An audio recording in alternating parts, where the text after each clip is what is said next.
Oh, say she's on my lap. She won't get off, everyone. She's the judge kid. She's famous. She wanted to say hi. Say hi, everyone. Say hi. Say I'm Kristen Marie, reality of Kristen Marie with the Who's Studio on podcast with my little kitty cat who has been waiting to be. She thinks we're famous. I told her we're famous, and she loves to be on TV. So right now we're live on. Oh, hold on, I've got to turn Instagram on. Stop it, lover. Instagram. We're live on Instagram, Facebook, YouTube, and X, and yeah, all that. So please hit the like, comment, subscribe. This is going to be Martha's Vineyard. I decided I was going to do Fridays with Martha's Vineyard during the day, the 12:15 one. And then later on tonight, I was supposed to do Vanderpump last night with Dustin, but my internet was all messed up again. I think his was too, so we couldn't do it, which was kind of good that we're both going out at the same time.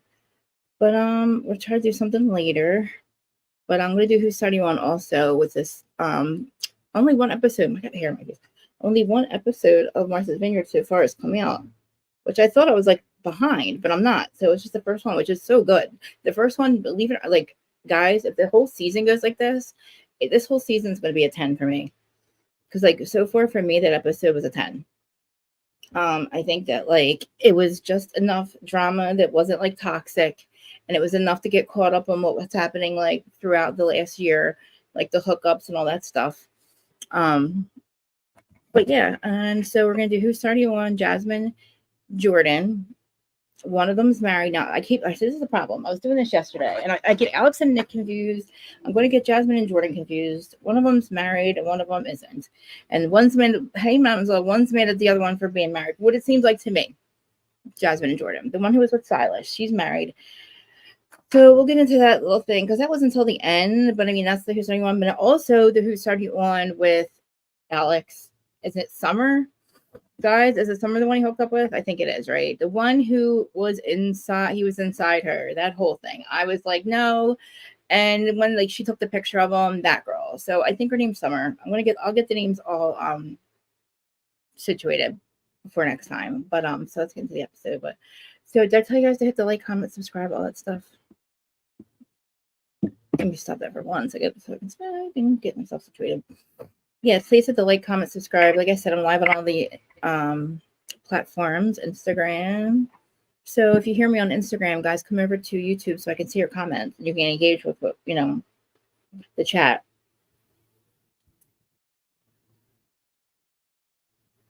But everybody say hi to my mod, Mamir. She is my mod, my star sister. So she's gonna keep you guys going in the chat while I go through the episode, and then we'll talk about Who's Starting On. And I was really, as far as Kempire, I heard Kempire was at the premiere party. Well, da-la-di-da, dude. Like, I wasn't invited. I would have went. Brooke Ashley. Thank you, Brooke Ashley. Big fan. I'm a subscriber. I don't know if you watch me, but I watch you. But he was with Brooke Ashley, which was cool. And I also, hey, Shay. Oh, my God, I miss you guys so much. I'm surprised you guys are here. Not saying surprised, but, like, I'm glad you guys are here. I feel like the gang's all here. So, yeah, let's get into this episode. I keep saying look at the episode. But, okay, so it was Summer. Okay, Summer. Just tell me what you guys think of Summer before yours. Oh, and you know who I love? You know who she reminds me of? Tell me you guys don't. Tell me that Noelle does not remind you. Guys, tell me who she reminds you exactly of. I know you guys know who I'm talking about. I know you know who I'm going to say. You have to have seen it. You had to have picked up on who she reminds you of. When she talks and the way she even looks, she's a mini-me of somebody that we know very well. Another reality star that we know very, very well that just seems to always be on our reality shows lately and we appreciate very much. You guys know who I'm talking about? Tell me you guys don't see it. I'm not going to tell you. I'm going to let you guys guess. I want to see what you guys think, because maybe I'm crazy, but like she reminds me, she's a mini-me of somebody. So like before I even tell you what I think who she's a mini-me of, I'll just let you guys talk about it before I get to you. So because maybe I'm the only one who sees it. I don't know. I actually even had to check the actual my phone, because I was listening to the episode before and kind of watching it to see if it was this person. I was like, is she on this show too?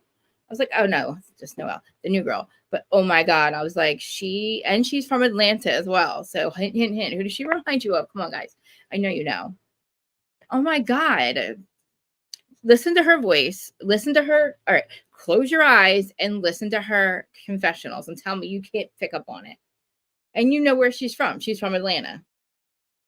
That should be enough hint for you. But I love this cast. And I don't know who Maria is. I don't know what anybody's talking about. I don't know who Jonathan is. Jonathan that's not on the show again. I feel like between Alex and Summer, that's who the Who Started You On thing is. So it's like, who started you on? Those two. I didn't do a poll, but I'm asking you guys. Whoever's watching, I appreciate it. So anyway, so this is everybody getting back in the house. It's a new house. I've only heard bits and pieces about last summer or last year. I heard some people were saying don't watch it. Somebody was saying they weren't watching it. They didn't like the way it was portrayed. But oh my God, aren't they? They all have their. I'm obsessed with Preston. I love him so much. I cried when he talked about his dad. This is what I mean.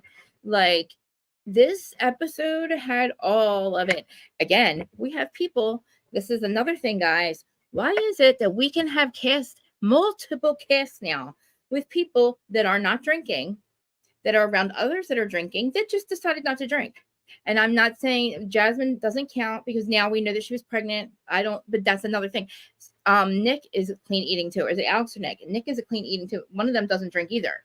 So there's a couple of them that are doing like sober stuff. So just saying, like, everybody's doing mocktails. So it's possible to be on these Bravo shows that NBC is a part of, that other people are suing and saying that Bravo is the one who pushes them to drink and break their sobriety, or they allege it. I'm not even caught up on what is going on lately with all this stuff, but just think about all the people like Bethany and everybody that screamed at how Bravo and NBC is not good. You know, you broke your sobriety, blah, blah, blah, Brandy. But then how come all now we have people that are just doing it because they want to? And they're not having a problem going out with the cast and doing what production wants and going to bars and having shots of slushies and stuff like that. You know what I'm saying? Like smoothie shots, whatever. You know what I'm saying? I don't see that anything is any different. And I'm like, this is my point. Carl is as much of an addict as me. And if he can get on the show and he can be absolutely fine and not feel like he has to drink or anything because of the NBC, it's more of his like girlfriend, his fiance, who was making him drink, and he's becoming pissed. Isn't it awesome? I was never a drinker, but like I feel like the drug pandemic, like I know that it's still out there, but I feel like it stopped after my generation, like younger than me. It went through my brother's generation. So I'd say like my brother's just turning 40. And he lost all of his best friends. Actually, just one of them, the last one just died. So 4 of them have all passed away. My brother didn't do it. My brother didn't do drugs, but he has now lost his last best friend. There was like a group of 4 of them. They all died from heroin overdoses, all in the 2000s. And then he just lost one last year, and that's the last. But I feel like after that, it did steep down a little bit. I'm talking about the dope pandemic and like the hard drugs, the crack and all.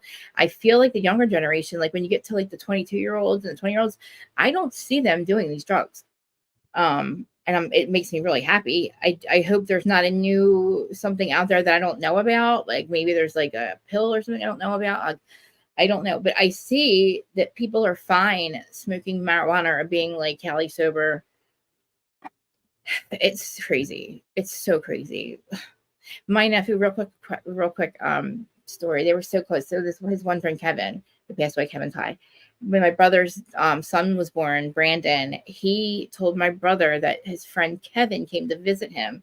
He came to visit him at nighttime and told him all about my brother and how they used to be best friends and they were fishing together. And my nephew was like, yeah, your friend Kevin came to see me. And he told me how you guys were best friends and told him how like some things happened and that that's why he's not here anymore. I was like, he would never know this is when he was really young. He would never know who Kevin was. He didn't meet him. So it's just like, it's amazing. And then like, they've seen like the other people because they were really close to my brother. I'm also feeling like these crystal children are much more open and can see.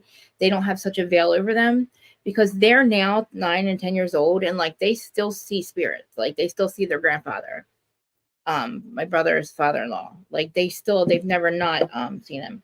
So like I thought they would lose it. I was scared that they would, but I feel like they're much more like And I feel like the younger generations, they're into like just being like high on life. I don't know. I just love it. It's amazing to me. I was so scared when meth was around and meth came around here, and I thought that I was going to, it got rid of, I don't know. I just want to say the riff, I guess. And that's it. But it makes me happy to see that there's these shows and that like this is not turning into the rock bottom of television where the toxicity is not the drinking and it's not the whatever the drugs, the drinking, and the alleged sexual assaults. Like, and it's not Bravo pushing it. It's possible to quit drinking and be around your friends that are drinking and be on the so I'm just saying it's possible. I don't think that you can make literally like everybody's, I'm sure I'm just not everybody's journey is the same. But if you are going to if you have mental health issues, and you, like I say this all the time, or you struggle with addiction, or you're a self-medicator, reality TV is not a place for you. And you obviously know that if you're signing a contract that tells you that that's a problem, could be a possible problem for you, and that if you struggle from this, please sign this waiver that's saying that you're not going to come back and sue us. And they do it anyway. Riddle me that. But again, I don't know. Like these are disgruntled employees, in my opinion, that are grasping at straws. I do feel bad for Brandy. She did seal her fate by what she's doing with Andy and all that. That's that term. You'll never work in this town again. I know she said she's on another show. I don't know what it is, or who's casting it, who's producing it. I'm assuming it's definitely not Bravo. But yeah, I don't know. Maybe it's some kind of like villain show or something. But let me tell George to bring me a drink. Yes, George is in. Hi, Aaron. Aaron, are you here? All right, I'm going to get to the show. 1 second. I promise. I just want to ask George to give me a drink. Babe, can you bring me up 2 sodas, please? Love you. I'm live.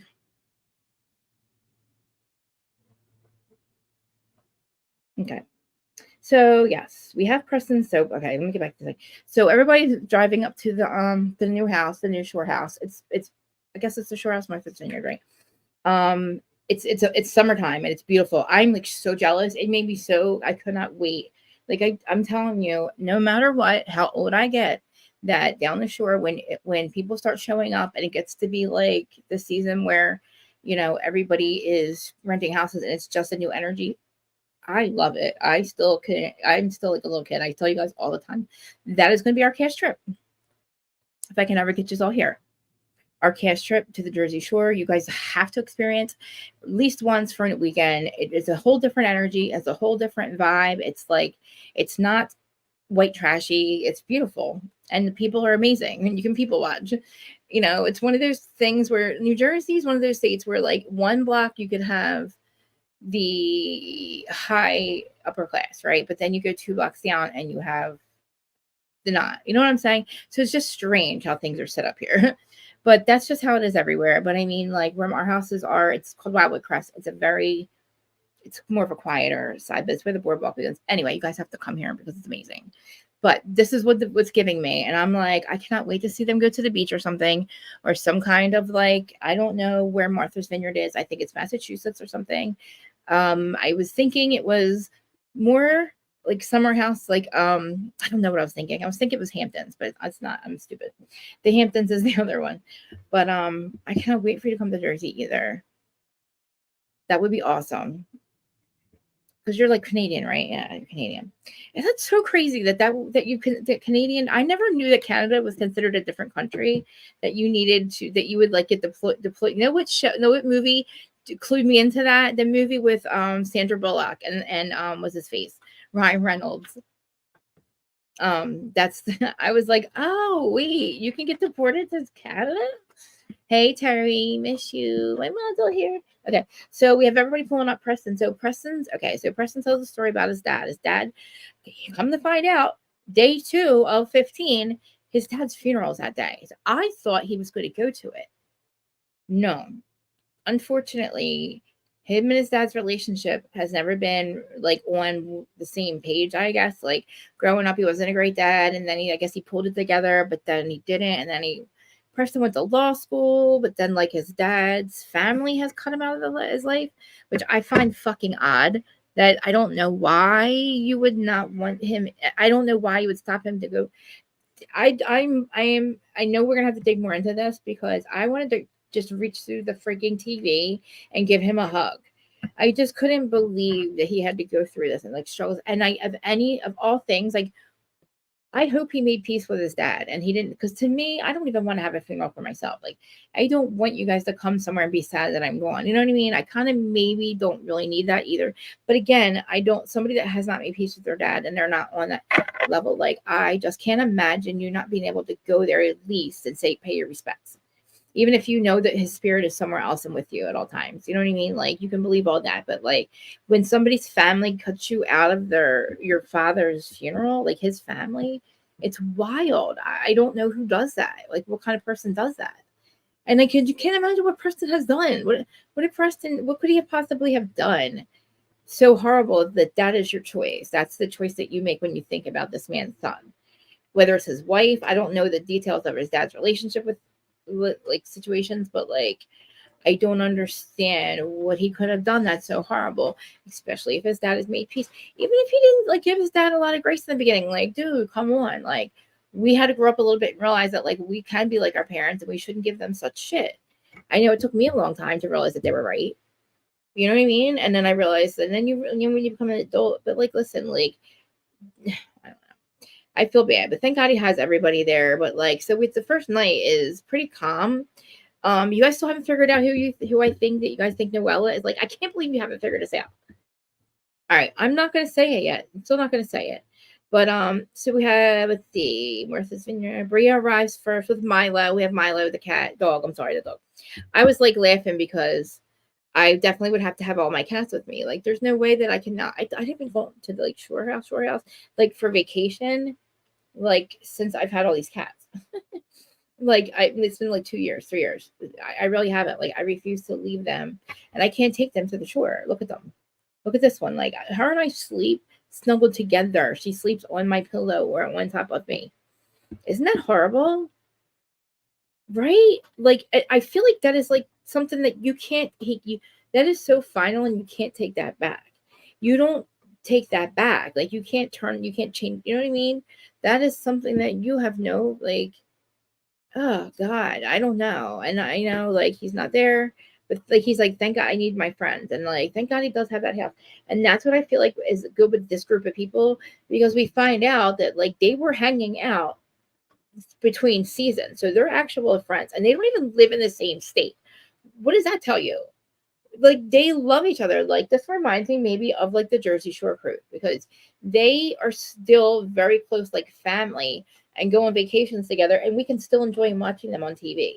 And I don't even, when they even have drama, I laugh at it because I'm like, you guys are so mature, knock it off. Like, Michael, you know what I mean? Like, so I feel like this cast, as much as I can't believe that it's Jasmine and Jordan, right?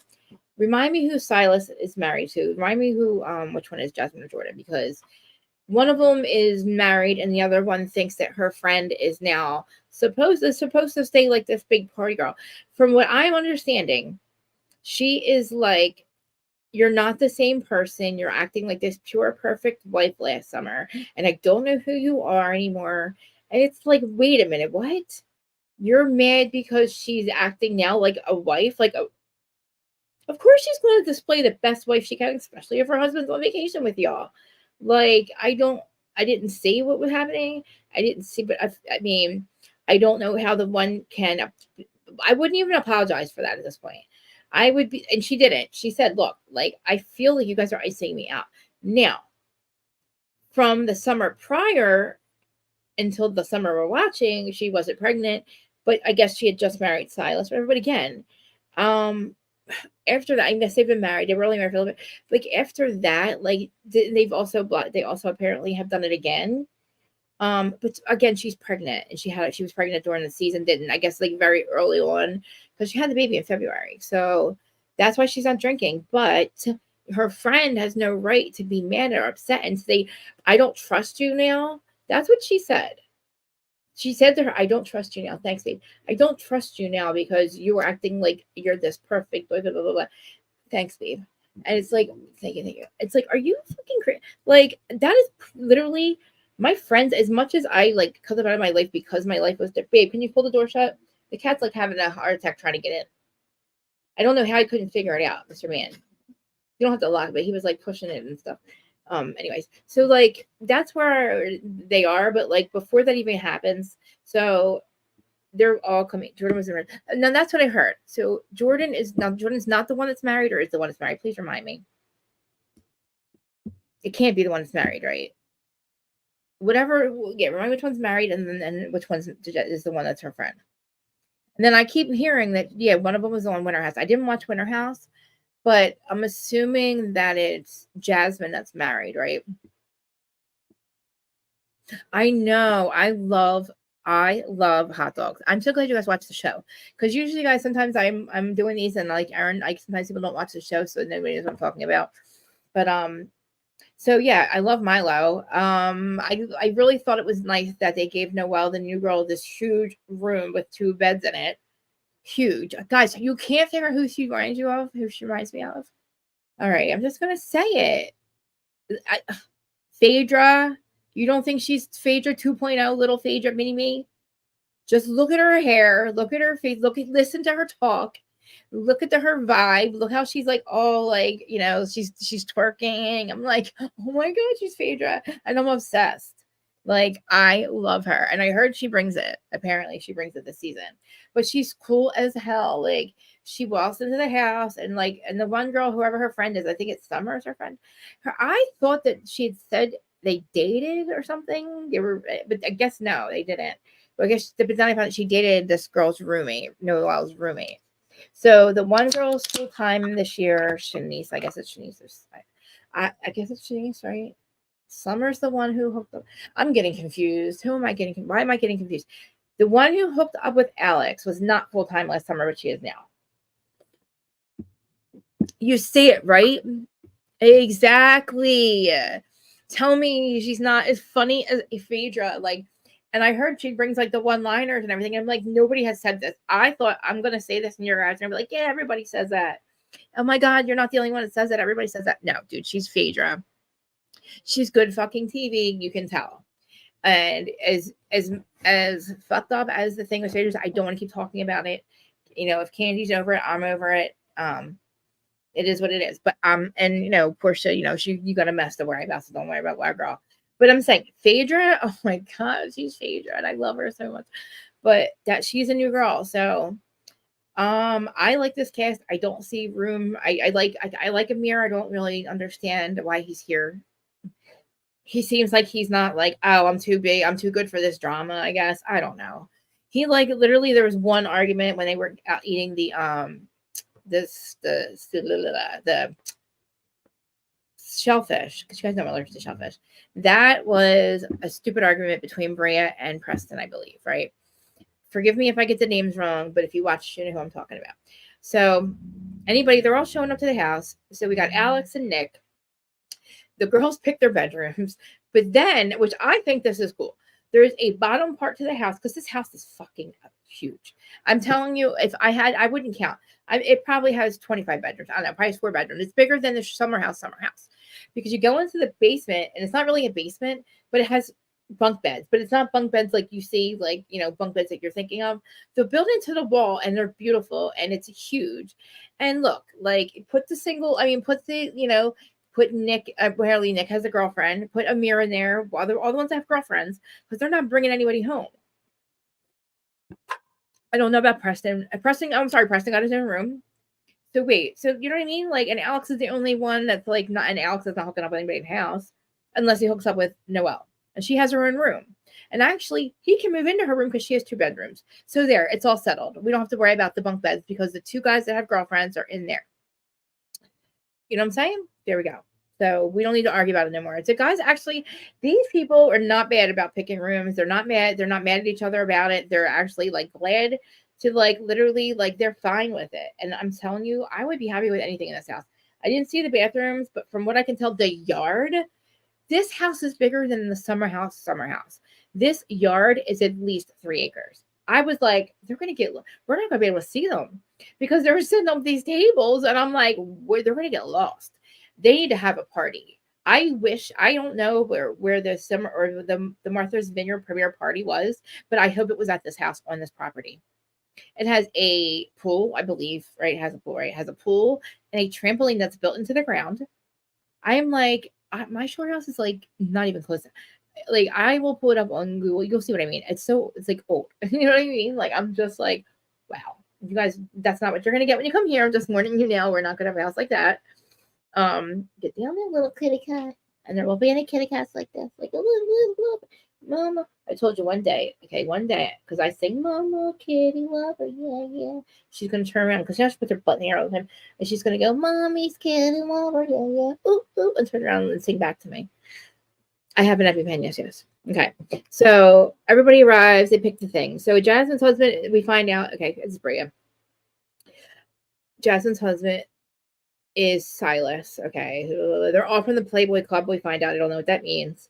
Remind me, guys, like I said, I missed last summer. What is the Playboy Club? Where is it at? Why do they all know each other from that or something? And where is that at? Because they don't live in the same states, right?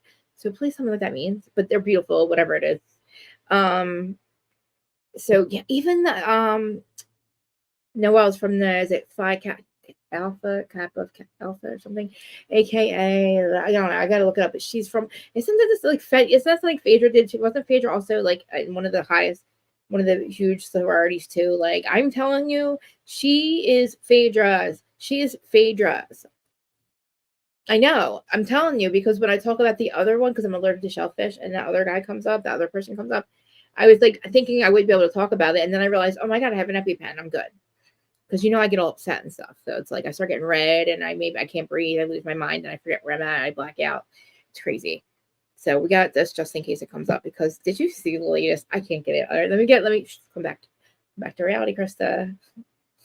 We'll talk about that later. It's just wild that I said, just watch, just sit back and watch, and they will bury themselves. People will finally just leave. Anyway, Silas is deployed, and that made me sad because I don't know where he went, but it's the fact that they had a yeah, okay, so it wasn't at that house. I'll have to check his thing out, like his Instagram, and see what it looked at because I'm jealous. And did he do a live with what's her face, Brooke Ashley? I love her. I watch her recaps for like sometimes I watch her recaps before I do my Beverly Hills one sometimes because I just love her opinions on stuff. I think she's awesome. She doesn't do anything live, but I don't know if she did with Kempire, but I've asked her a couple times if she wanted to do recaps with me, but she doesn't know me like that. I would like said it in her comments. But I would love if she would recap this with me because she's friends with Charisse, which I thought was hilarious, according to Kempire. And she made Kempire meet Charisse. And Kempire was like trying to say no at this premiere party. And Kempire's like, well, she ain't gonna be on next season, right? I was like, I heard him say, I was like, he's so fucking anyway. But Kempire, you're fucking shady as fuck. He's like, but Charisse was like, I want to know how her hair was. I want to know what her wig looked like. I want to know if she had it on right. Because I even know, the white girl that I am, that Charisse's hair is not right. Did you know Mauricio still even knows Zoe Ferris? Does she really? I noticed how Mauricio is always like meditating in his office and they think it's weird. And they're like waiting for him to melt into the couch. But anyway, so we find out they all been hanging out like over the summer. I mean, since last summer. They went to like, I saw like Bermuda or something. They went to Simone's birthday party. I don't know who Simone is. But like they've all seen each other and they were all cool. And like, but the only one they're like singling out is, I'm going to say it wrong, Jasmine. No, it's not. Because Jordan was on Winter House. Okay. I don't know the deal with Jordan on Winter House. Remind me, who did she hook up with on Winter House? Was it anybody? Who else was on Winter House from here? So Jordan, okay, so I remember hearing somebody talk about hooking up with Jordan on Watch What Happens Live. Jordan, I didn't know who that was. So I guess it was this Jordan. Okay. So I guess they're not together, whoever. So did she hook up with? I don't know. Anyway, moving on. I feel like you have to remind me or let me know because I feel like this is a good cast.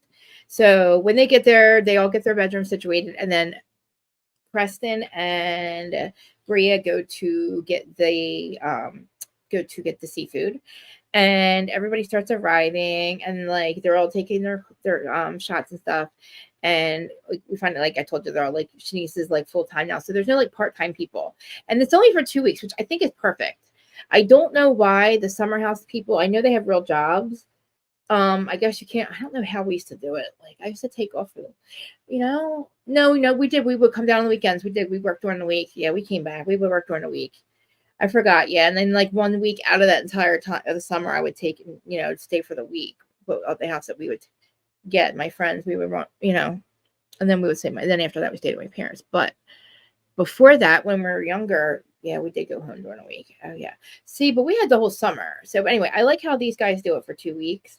If you're not, I feel like the summer house people should now stay there. I don't know, like the younger crowd, like I guess they do have to go home. But maybe that's not a good idea either, to kind of like living with somebody, because especially if you're hooking up with them. But anyway, the fact that all these people don't even live in the same place and they were hanging out over the, times in between is amazing. Okay. Because that gives them time to bond. It makes the show more enjoyable to watch because they're actually friends. There's time for them to like, and I say bond that when they do have arguments, it's not, they don't like, they want to work it out. It's not like, oh, fuck these people. You know what I mean? Like they actually build bonds, and that is going to make it not toxic. I don't know. I don't know. I just feel like, I didn't know that Martha's Vineyard, what is it, a beach? Like, is there a beach nearby? Like, so they are near a beach, right? Because where were they at when I I don't know. I guess somebody was saying it wasn't summertime last time they filmed. So just remind me how long it's been. Like, what happened last summer, if you guys can. Like, where did they film? What time of year was it? Was it this time? Is it summertime? It looks like it's summertime. And yeah, but oh my God, isn't it funny how when they were drunk, what was it? It was Alex. So the two people that aren't drinking is Alex and Bria. No, Alex and Jasmine. And I think Bria's not drinking either. But anyway, which we know why now that Jasmine's pregnant, which is awesome. I don't believe she hooked up with anybody. The one Danielle was after. Oh, that's what it was. And and did he say on Watch What Happens Live he didn't want Danielle, but he really didn't vibe with Jordan either? Or who was it? Jesse? Was it Jesse? Oh, okay. Good for her. It's kind of odd that Danielle can't. I don't know. What do you guys think about Danielle? I don't know. We're not talking about Danielle, but anyway, Mira has a girlfriend. They said they met Mira's girlfriend, but she acts jealous. I mean, he's not. I mean, he's not right. I guess what was he handsy last summer? I'm saying last summer because I'm assuming he's been with his girlfriend for a year.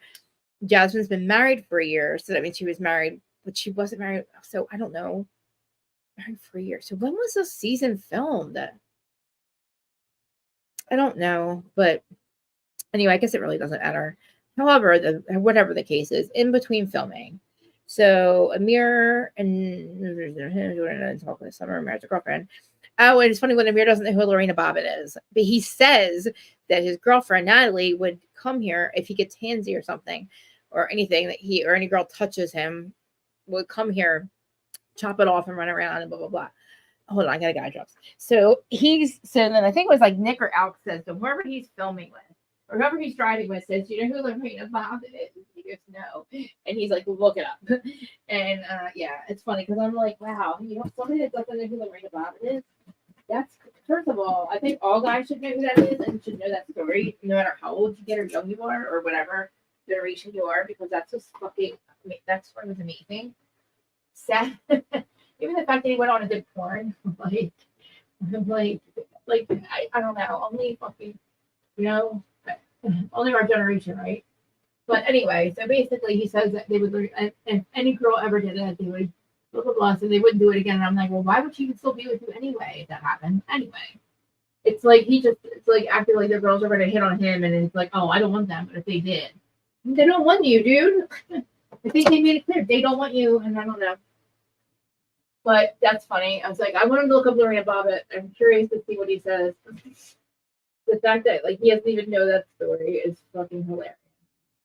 I can't imagine being a guy and hearing that story for the first time. Can you guys? I don't know. It's wicked. I couldn't remember when it happened. Thank God they were able to sew it back on.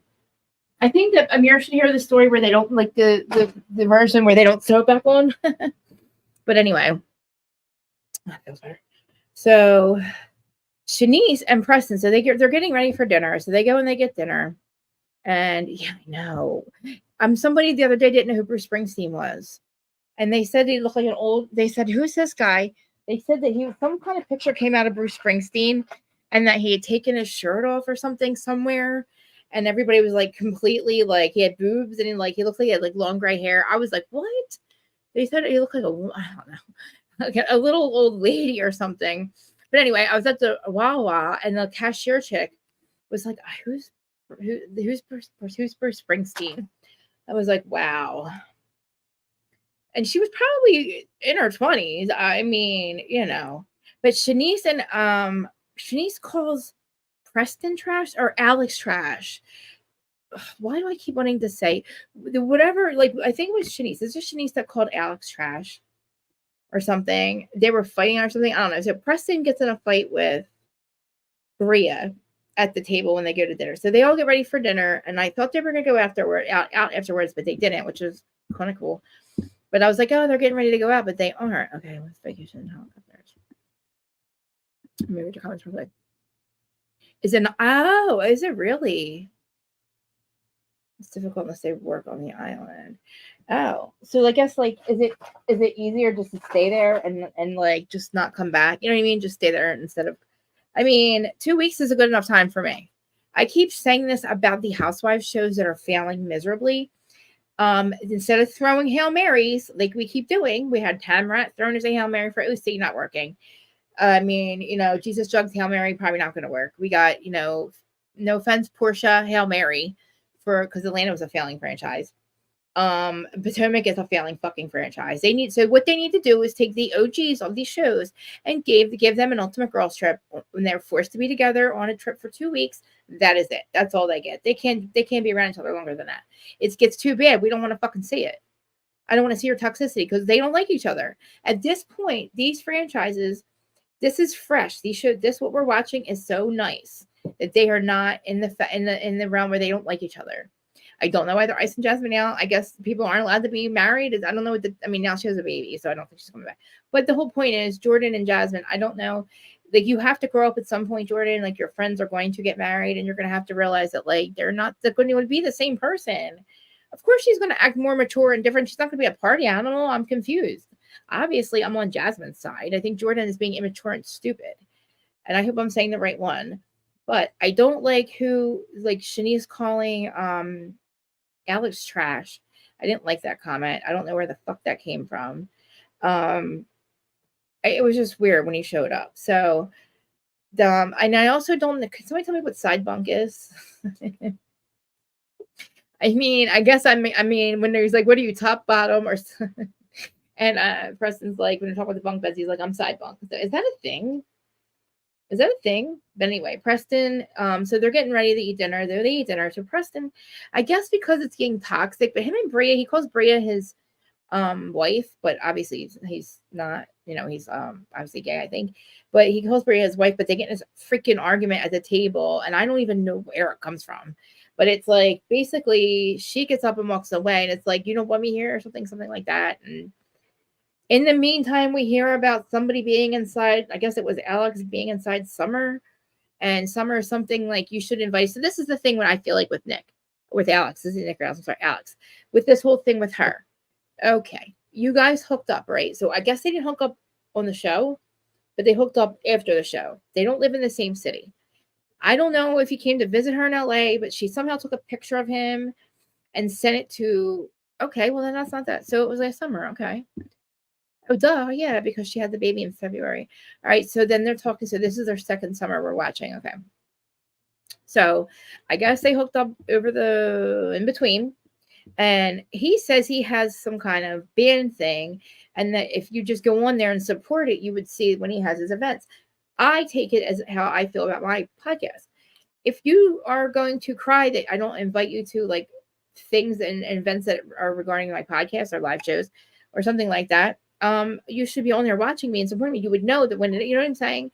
So if you're not following it and supporting it, why would I want you there at this point? I would be upset with you if you're my friend and you're not supporting my band or my thing that I'm doing. As he said, you guys don't follow me or whatever. The ones that don't follow me, I don't know, something like that. But I know he just didn't want the one girl there. And she's like, no, you saw me at Jordan's house. And she just doesn't understand why she wasn't personally invited. And she's like, because you were inside of me, inside of somebody, or I don't know, talking about herself. And it was just nuts. It's just the way she said it. I heard it.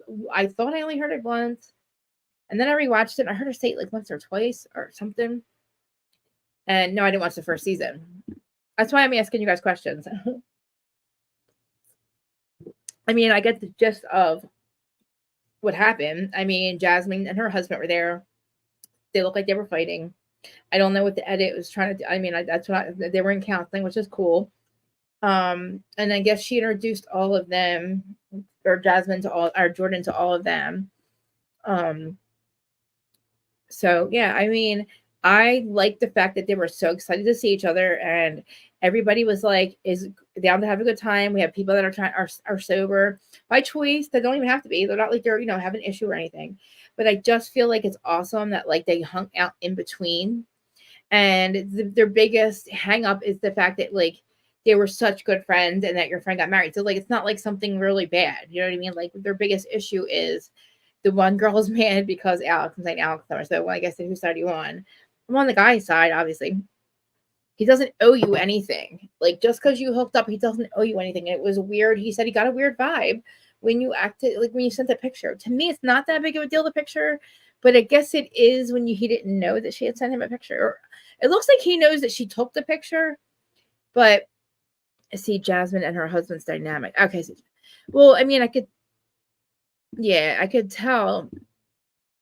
So I mean, it didn't look good on the, when they were showing the flashbacks, but is it because, so like, why was she, so do you think she was acting any differently than like a normal married woman, when I'm saying to her friends, or was she just trying to like, protect what was happening and like maybe tone down what was going on between her and Silas, so she had to act more of a, like, I don't know, like the vibe I was getting was, I don't know why you're mad at your friend, but when I was watching her and Silas, just the flashback, they showed a toxic scene between them, and it was like, I was like, okay, but then I see how like they're, he's deployed now, and it's like, wow, maybe that was something they just, maybe this is what they, they went through counseling, and they were maybe under pressure last year, and maybe she was just trying to like, protect whatever was going on between her and Silas, and act more, I don't know. I mean, that's what I'm asking. It's just a vibe that I got.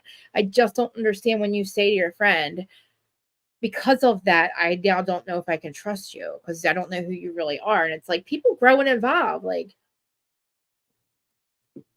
regardless of their relationship, how her and Silas were, understand that your friend maybe was going through something, and like, where she's married, or I don't know. Like, it doesn't seem like she was trying to see her side of it, Jasmine's side of it. Like the conversation on the boat, and she's like, I just want to have a good time. Oh no, and you're like, your friend's upset. Like, are you not her friend now? Like, that's what I don't understand. Icing her out because maybe because she's married and she's pregnant. Jasmine feels like she needs to be the perfect wife. But that's not her fault, he throws a cook, clean, iron. Jordan is single. Yeah, I get that, but like, obviously, then, like, if that's what your husband's for, if that's what you feel, and you feel like you have to obey him in some way, and you just understand that your friend, that's something, Jasmine's going through something. It's like maybe that she doesn't want to be, it was probably hard for her in that transition, and just understand that, like, is that what he expects? Like, and maybe she's struggling and, trying to be the perfect wife because that's what he expects. Like, I understand military men. Like, my brother's a Marine, so and then I have a really good friend of mine who he just retired from the Air Force. He's also a police officer in the town, and like he's not married because the schedule, they're so regimented. It's so strict, and it's very, and they're just like that by nature, in my opinion.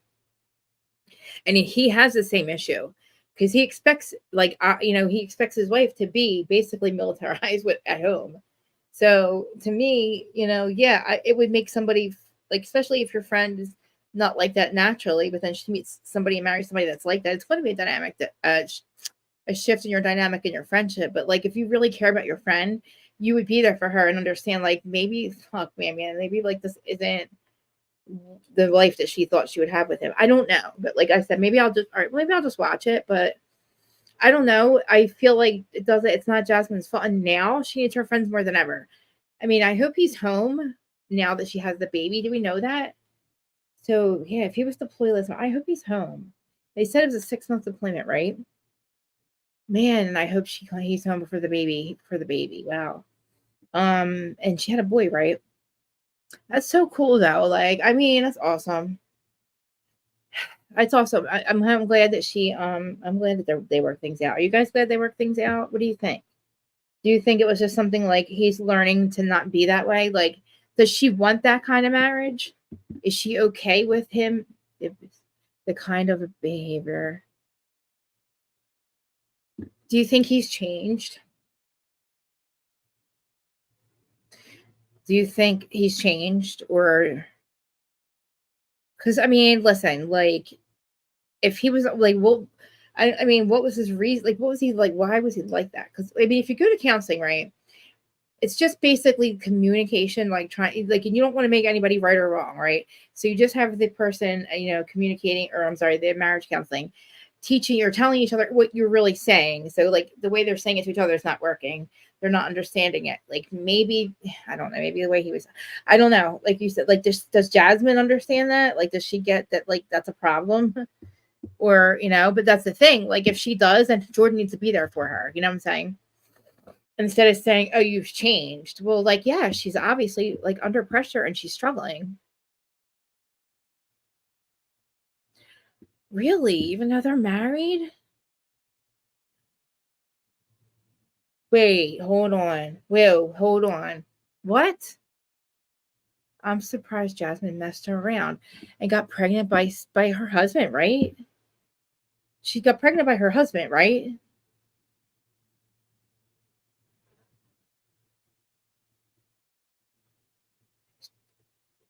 Wow. I don't know what that means.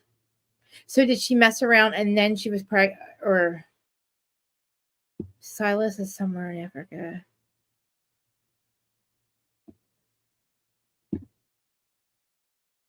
Are they married? Are they together? Oh, he's from somewhere. I thought maybe he's somewhere in Africa right now. I'm like, oh, so he's here. Okay. He's here though, right? Like he's legally here. He's not another Simon, right? He's allowed to be here, right? Like she got pregnant by him and what do you mean she messed around? Oh, I get what you're saying. It was a COVID relationship, right? I get it. Okay. I get it. Okay, I get it. So yeah, okay. I found out, yeah, they were a COVID relationship, right? And okay, I understand what happened now. I get it. Okay. I understand. So do you feel like he's a good guy?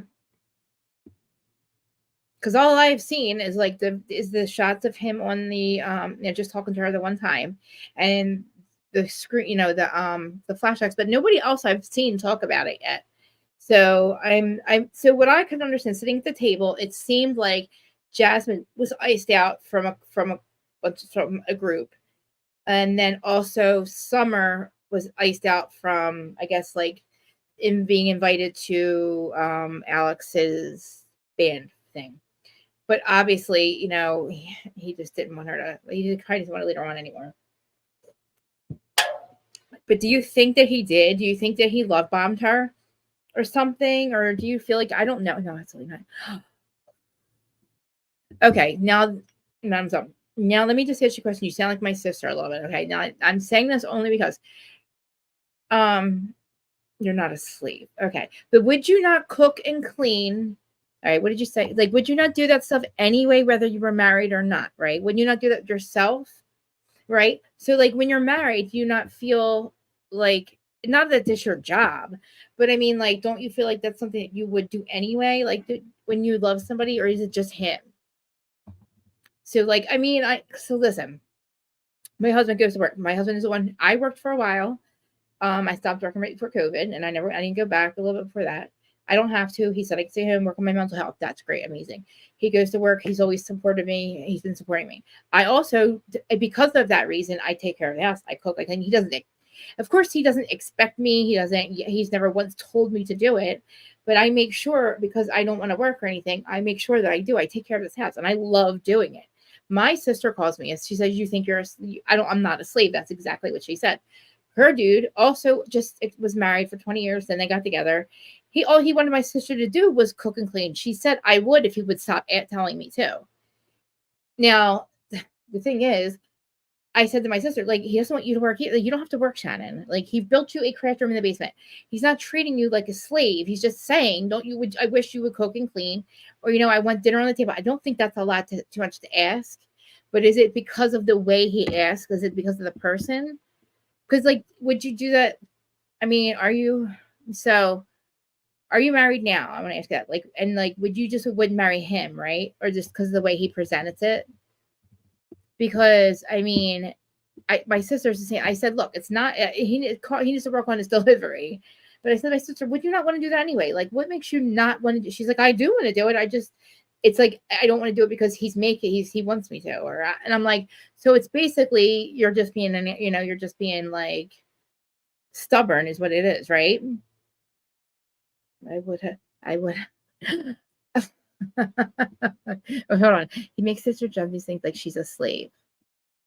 Okay, well, yeah, like, I mean, listen, like, would you do 50? Like, would you not? I mean, if Sakai's not asking you, but like, would you not do it anyway? Or like, would you not? You want it to be 50-50? Like, you both work, you both clean, and you both, like, you take turns cooking. Like, I mean, obviously, George would do it anyway, right? If I wanted to lay in bed all fucking, I mean, I wouldn't. But if I wanted to lay on my ass all day and do absolutely nothing, I don't think he'd stay married to me. It wouldn't be fair to him, like, but. I still feel like, and I do all this stuff. I do the cooking and the cleaning. I do everything. I can do landscaping because I do because I want to, but also he deserves it. My husband works he's worked 27 years at the same place. He leaves at 4 a.m. He gets home at 6, sometimes not until 5 o'clock, and he plays PlayStation. And I do everything else. I take his clothes, his breakfast, his coffee. I do, and I love doing it. Like, I think I even did it when I worked, but I mean, I didn't bring a lot of money in. I didn't do what I used to. Obviously, I had to change jobs. I go on the other side of the law, but like, I'm not making much money, but like, okay. He is also, so like, he's the kind of guy, it's like, I'm going to do this and you're doing that. And there's no other way around it. Like, this is what I expect from you. And that's it. And is Jasmine okay with it? Obviously she is. But do you think that she regrets marrying him? Because like, Jesus Christ, I didn't know they just met. Used to be Krista, one of them days. What do you mean? She like, you used to, so like right? See, like, I mean, I guess you could call me church. We didn't have kids, so it wasn't like I stayed home because I had kids and he went to work. It was just, no matter what, my money wasn't going to make enough. I mean, it helped. It helped for a while, like the money I was bringing in, but like I worked, at school and stuff, so I wasn't like, it wasn't going to really like, Also, the bills. George just had this house for a long time, so our bills weren't very much, but. The thing is, the fact he works so hard, like he goes and my husband doesn't even have an alarm clock. He's just up and he goes. Tell me, she doesn't remind you of she do. Yeah, like, I mean, if I wasn't married, I would still do it myself anyway. You know what I mean? But yeah, I wish I did have a housekeeper right now, Mademoiselle. I need an assistant, and it sounds ridiculous because I say that because I only do this 3 days a week, sometimes twice a day, but. It takes up basically the entire morning, the entire day, and I'm not monetized. But, I also was it took me a long time just to get this whole house. I needed contractors for. So like, that's a lot of extra work that George, he gives work that I feel like between this and that, I couldn't get it done. And it's like right now, I would love to have somebody that cooked my house because I have OCD, not because my husband expects it, because you guys know, what do you guys ask me? Like, if you're talking to me off of this, I'm always cleaning, right? I'm always cleaning and I'm always doing and it's always because I can't be settled or sleep or relax unless it's done. And then also it weighs on me when it's not done. So maybe it's like, maybe if George was like Silas, or because I would say to my sisters, dude, he comes up here sometimes. If you ever see Carl come up, him and I are really good friends. We've all known each other since we were like in high school. So he's a good friend. So when he comes up in here, he'll laugh because there's times where I was talking about him. It's like, I don't know if you talk about real life or the housewives. It's like housewives, Carl. I feel bad because like it was just him and my sister's personality. See, Jasmine seems like she doesn't mind being that wife, right? My sister's like, fuck you. My sister's somebody you do not, and she perceives it as control. She perceives it as like, control, and I don't. And I don't feel like I'm a slave. But I mean, you could look at it that way, but George isn't going, I have to go to work and you have to do this. But You know, like the money that I spend, I should basically fucking, I should be doing everything. Just saying, I don't know. I hate dishes too. Look, I didn't even want to stove. This is how much of a cook. I'm not a cook. Okay, I did not even want to stove. We were getting that looking with the contractors in the kitchen, and I was telling how I wanted everything. I said, look, I don't even need a fucking stove. But then I realized that I'll have a stove top. I do not need an oven. Is what I don't need. We don't even use the oven, and I'm just saying I could have counter space and just put a stove top. I use the micro. I mean, I use a microwave. I don't eat meat. And when I cook George's, when he eats meat, it's on the grill. Or like I don't even want a dishwasher. I don't have a dishwasher either. I told him I didn't want a dishwasher. Listen, don't you think that a dishwasher takes up so much more time? Listen, by the time you get your stupid dishes rinsed off and in your stupid dishwasher, and you turn your stupid dishwasher on, and then it's washing them, and then you have to fucking take them out and put them away. My dishes are dry and away. Actually, I don't even put them away. We just reuse them. So no, I don't think a dishwasher is convenient. I think it's a fucking pain in the ass. I'm just saying. I when using all the space that I would have a dishwasher, so maybe I'll have the oven. I don't know, because maybe I want to cook Thanksgiving dinner one day. I don't know. I'll get the oven. I'll have to make it look really nice. And then I don't mind having no dishwasher, and there's all counter space underneath. Okay, I'm cool with that. That's what I want. And I really want, like, I hate dishwashing. I actually don't mind it. I don't mind cleaning because I have the OCD, but I would wish somebody I could wake up. There was, when I had that one friend of mine that I had to beat in the head with a bat because she crossed the line, but she worked for me for 2 days. You know how she's such a good organizer and cleaner. I woke up it's so much peace because all I had to do was this, and I didn't have to worry about the house being dirty. She had everything so organized for me for like 2 days. And there's a lot of us. There's only me and my husband.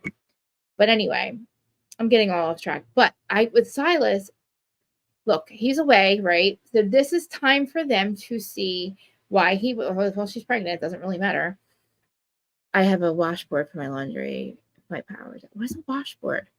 I don't even know what a washboard is. A washboard. Is that like a washboard? Is that like a sink in your laundry room? Because I have a sink. A washboard. What is a washboard? I could use. Look, guess what, guys? I don't have a dryer.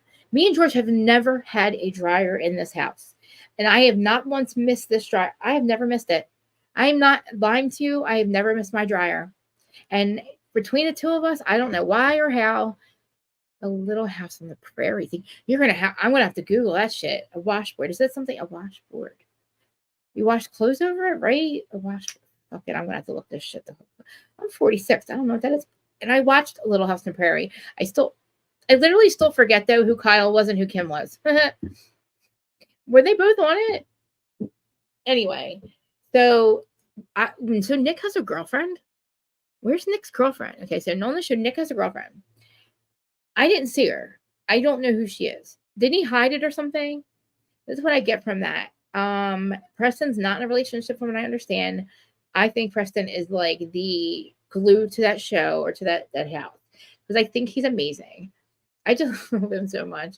I just love his energy. So, and I really like them. They're all very different. They're just an amazing, beautiful cast. Like, they're all beautiful people. Like, I was looking at when I was doing the thumbnail, and I was like, God damn, these fuckers are cute. Like, they're all perfect. I'm like, there's not, and little Phaedra, oh my God, guys, she's Phaedra. Close your eyes and listen to her. Watch. Okay, remember the metal slide where they were? Yeah, but didn't they have like a sink, right? And would you do it over a sink? And I guess it would help get the clothes cleaner. I guess you would like scrub it over the board and it have like grits on it or something. That's what I'm picturing. We wash our clothes, and we literally, when we're done, the house has clothes all over the place hanging dry. That's just like, I've never missed it. Can you believe it? And we have electric heat. So our dryer would be electric. So that would take up electricity. So we don't have that. So yeah, guys, I'm not Susie fucking homemaker, but I'm a decorator. I clean the house. Like I make his food. I don't eat a lot. So like, he eats double everything. My husband's he's not a big guy. He's only like 180 pounds, 180 pounds, but he eats for 2 people. So you think that, yeah, well, I think a washboard is too much work, but I also think a dishwasher is too much work too. But like, I'm curious to see how Silas and her do it while he's away. But I mean, the fact that they have a kid now, they didn't even have time to be together. Think about it. I guess it helps it get cleaner, right?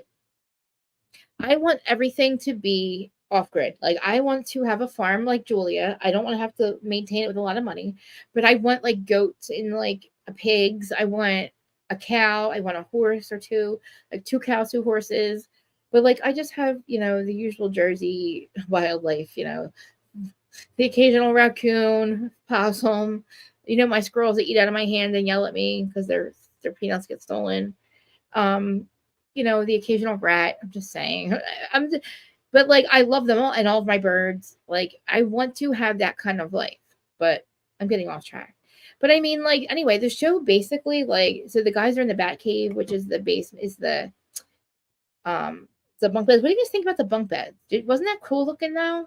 Like, I would make that my room. Like, I would mind sharing a room. If I was married, I would share a room. It wouldn't bother me because my husband wasn't there. Yeah, like, I know Shay has a farm. Like, I don't know. Like, I want to farm the farm that, like, I want to have the animals and I want to be able to get up every day.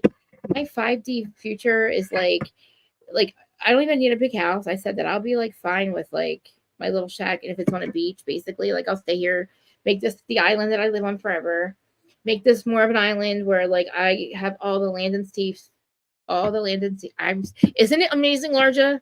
Aren't they all beautiful people? So beautiful. And I'm obsessed. Why do you think Jasmine and Jordan, what do you think of Jordan? Can I drop the link? I'm going to drop the link because you guys watched it last season and I didn't. And Alex is not weird. The girl's weird. But isn't friggin' Noelle, don't you think she's mini Phaedra? Tell me, close your eyes. You don't hear Phaedra, see Phaedra.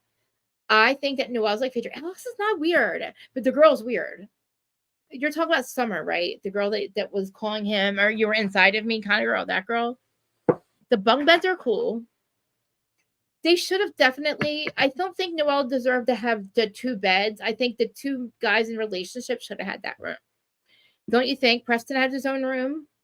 Let me drop the link, Phaedra, so you guys can fill me in on what the hell happened. Because everybody's like, you have to watch Jordan on Winter House, and I'm like, well, why? I mean, I think they're all amazing right now, and I'm so glad that they hung out outside of the show, because then you know that they're like not gonna. Well, I mean, you always need one, right? Like, there's always one, but he's single, right? So he can be. But I do think that it's so amazing that like they're not toxically like I'm not getting mad watching it. I was feeling for Preston. I was like, that is just amazing. And did you say his dad? Didn't he say his dad was shot? I swear he said my dad was shot. Or he gave us that. I don't know. I don't know how he passed away. I could have said that I could have heard him throw somebody that says that was shot. And I was like, wow.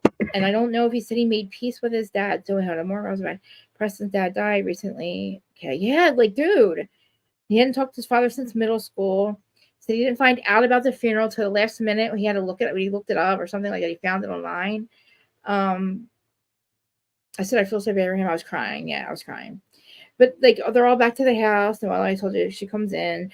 Oh my God, the seasoning, is that for real? Is that ever thing? Because I don't eat shellfish. I'm allergic. I'm definitely actually in real life. I am allergic to shellfish, so I'm not vibing with all that Old Bay. I can do like crab fries. Is that a thing with Old Bay? But I guess I remember, what was it? Who just had a crab? Was it just on Potomac? And the crabs are awful. And they said there's hardly any seasoning, and that's what it reminded me of.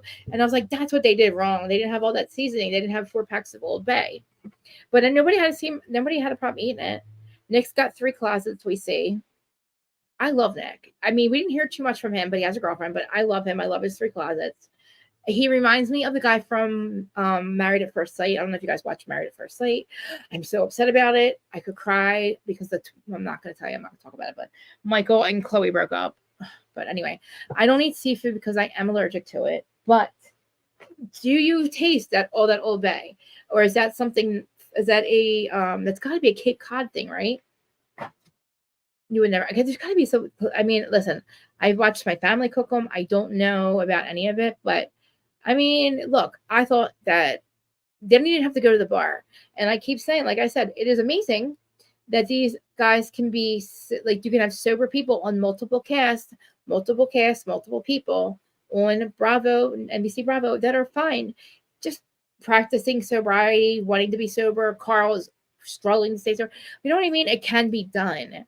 So we don't have to have everybody going, oh, Bravo, NBC pushes us to get sober or pushes us to drink and break our sobriety, yada, yada, yada. Yeah, okay. Well, then if you have that much of an issue, then maybe you shouldn't be on TV. But I don't think now that it's possible to be on these shows and not do it and not drink or drive or drink and drug. Anyway, the freshness, yeah. Look, they were really cooking. Those crabs were moving. The lobsters were still alive. That made me very upset.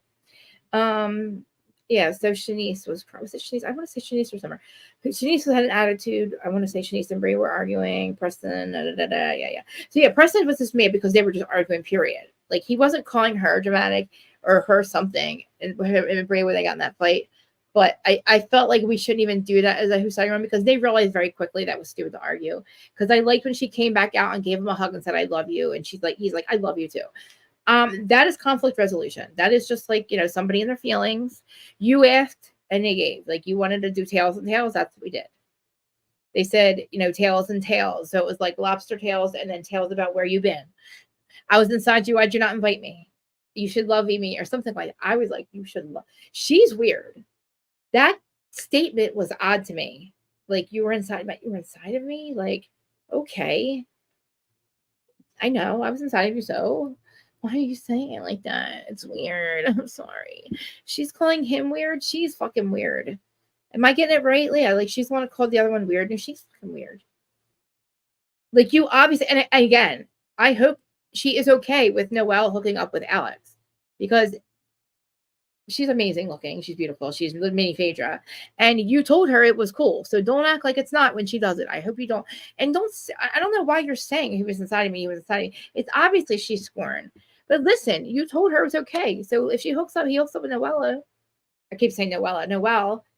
Like, she said, I've seen him in New York and stuff. So, like, they do know each other. So it's like, she was dating Noelle's friend, right? Roommate or something. And now Noelle is there. And Alex is probably going to want to hook up with Noelle.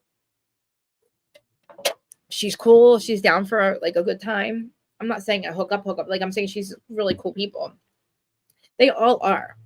So tell me what the Playboy Club was. I did drop the link larger in case you want to call and anybody wants to call and give me a little bit of insight on last season. Because I don't know what the Playboy Club was. I think that's awesome that they all work together. And I keep saying, I'm so glad that they literally hung out in between the seasons. They all actually like each other. We don't have to worry about like, oh God, they don't like each other. They haven't seen each other. What's going to happen when this one gets here? What's going to happen when that one gets here? Not that there's anything wrong with our summer house, but the original summer house, but we know how toxic. Like, we have people that are traumatized by it. They call it the babe summer. Carl and Lindsay. So we don't have that, thank God, yet. Silas isn't there. I feel like if he was, it would be a whole different vibe in that house, because like I said, I only have a little bit what you guys told me and watching the flashbacks. He loves them and leave them. Yeah, and I think Noella probably would be okay with that. I don't think she'd care too much for him as like the marrying type, because he is that guy. I mean, I don't know.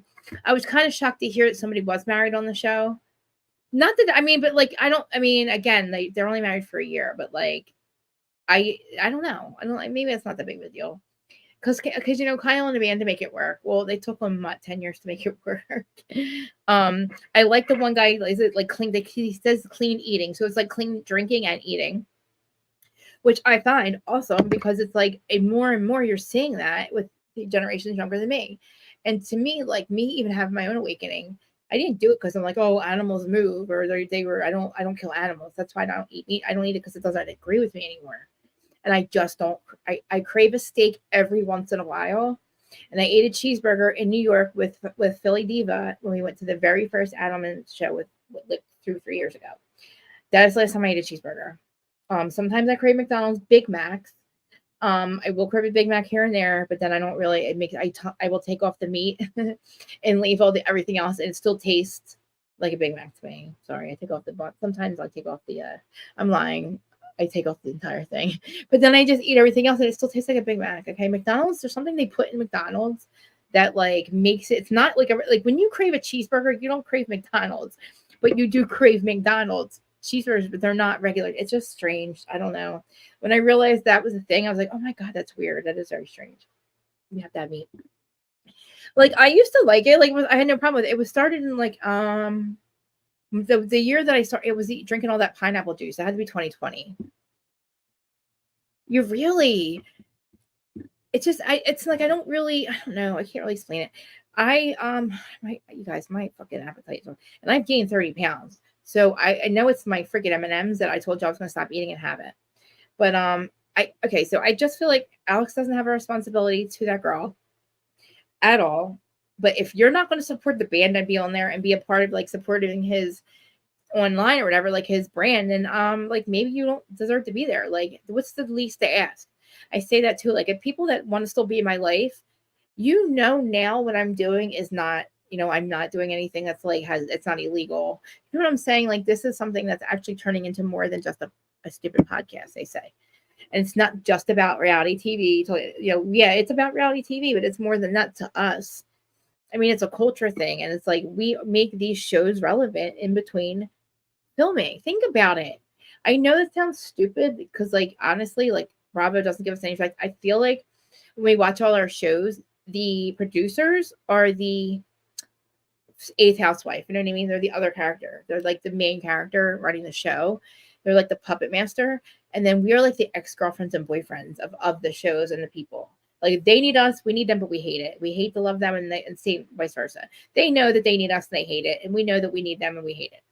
You know what I'm saying? Like, like they feed us their information, they feed us their tea. We keep talking about it. We make sure that everyone knows who they are. We bring out all their stuff, their background. You know what I'm saying? Like we talk about it 24/7, just like Sports Center. My husband, somebody said to me one day, like, they're like, oh my God, I was on a Twitter thread and Jesus Christ. And it was like, I said, yeah, there's still a Twitter thread talking about when Erica left her husband. It just went on it just goes on and on and on. You can turn. And again, when you hear about pop culture, breaking news or anything, do you literally go to CNN to find out what's going on? No, you come to one of our places. We go to like social media. We go to the podcast. We go to YouTube. We go to lives talking about everything to do with whatever just happened, whatever breaking news has happened. Think about it. Like we get no respect. Lindsay doesn't eat meat. I know. I dropped the link. I mean, I can tell, but like, so you don't think he's changed? I mean, I guess we don't know, right? Like, we're not gonna tell me he's the Risa Tisa. He can't be because he's in the military. Guys, what's up with Risa Tisa? Somebody come up and tell me what's going on. I haven't said anything about Risa. All right, we'll move on to Risa. All right, give me a minute. But anyway, as far as the show goes, I fucking love it. I'm so glad I didn't miss anything but one episode. I was like, oh my God, I get caught up. And I was like, I think there's one on like Sunday night, I guess. It's on Sunday night. It said the 31st. So yeah, I think that this is going to literally be like, so we have Miami. That's amazing. So we have no problem with Miami. Okay. Right now, coming up, we have the toxic. We're not going to say around the corner. That's a red. We're going to put it in red. We're going to put that in the cons section right now. Okay. So we're going to do pros and cons right now. We have pros and cons coming up. So we have a con section and a pro section. Coming up, we have Real Housewives of, here's my, you know what I mean? That is in the con section. We have Vanderpump pro section. We have both summer houses. I think we're going to put that in the pro section. OC's coming up. That is in the con section because that is a bunch of fucking horseshit that they're doing to Shannon. Like, get out. I'm like shocked. Like I said yesterday, if I were Shannon, I would walk off that fucking show and say, you're fucked. You're not going to have a storyline if I walk away. Miami's a pro. Miami's a pro. Thank you for reminding me. Potomac is a con. Atlanta's a pro. I don't know. What do we think about Atlanta's like in between? Atlanta, it could be okay. I'm tired of the toxicity though. Like, that these motherfuckers are not friends. This is what I mean. But I can't believe Portia. I'm only looking at. See, I'm not looking forward to OC. That's the thing. I am not looking forward to what Shannon destroying herself. or them destroying Shannon even more. She obviously has a problem with drinking. And I'm saying that because she keeps calling what she did a mistake, and it's not. You're almost 60. You made a very fucking fucked up series of bad decisions, one after the other, from the time you got in that car or whatever you did. And the fact that John let her leave drunk is fucking wild. Like, what did she do to him? Like, what is his fucking problem? And why are you dating her friend? And then you go on a show, because this is what he says. Shannon needs to check. How does Shannon, that's another thing. Why does Shannon need to check? Why is this woman broke? You have been on the show consistently. John is fucking trash. I agree. He is fucking trash. Because you were dating her fucking friend. You sit privacy. I don't fucking buy it. He told Shannon that because he was embarrassed by her, which I don't understand what Shannon did to him. And why Bravo? They obviously need this is a Hail Mary for them again. This is something that I don't like Bravo doing. Again, it's all about the money and the ratings. The people that want to see this are fucked up. This is the people that want to see this are like the Teresa fans. I'm just saying. I'm sorry, Mademoiselle. I don't want to put you in the side with the Teresa fans. But if you want to see it for that reason, yeah. But listen, John, the fact that yes, can she? Wow, I didn't know that. Look, she should have lost her license. Okay, the prosecutor was not happy with what she said. The fact that she actually did say too, why did she leave the scene? She said she didn't think there was enough damage. Hello, you broke your fucking arm, Shannon Bador. You got 3 years probation. You are so lucky. The fact that your arm was broken after that accident should have told you it was pretty fucking bad. And the fact that your dog was in the car and that you think he's okay, I can't believe if he doesn't have a seatbelt on and you broke your arm, how hard did he hit around in that car? It makes me very angry, and it makes me think that Shannon should not be on the show. Only because I don't think that John and Jesus jokes in front. They're making them film together. They made them film together. If David has not destroyed her, David didn't have enough money. You know what? David should be paying half of it, right? That's not all on Shannon. And those girls, they can get it. I don't know. Like, look, she has to pay for her husband. So does he. It's, and again, Shannon makes almost 900 million. I'm sorry, 900,000 a fucking season. So you should not be broke, Shannon Bador.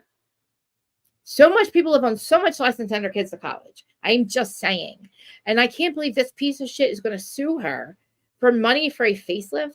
Do you remember when I remember this happening. And I guess she borrowed it for the facelift, so she said. Do you remember when she had all those fillers one year and then she had them taken out? I don't know what $10,000 on face. I don't know. I paid $10,000 over last year, but it was in increments. I didn't do it all at once. It was like Botox fillers. But by the end of the year, 4 times it added to 10,000.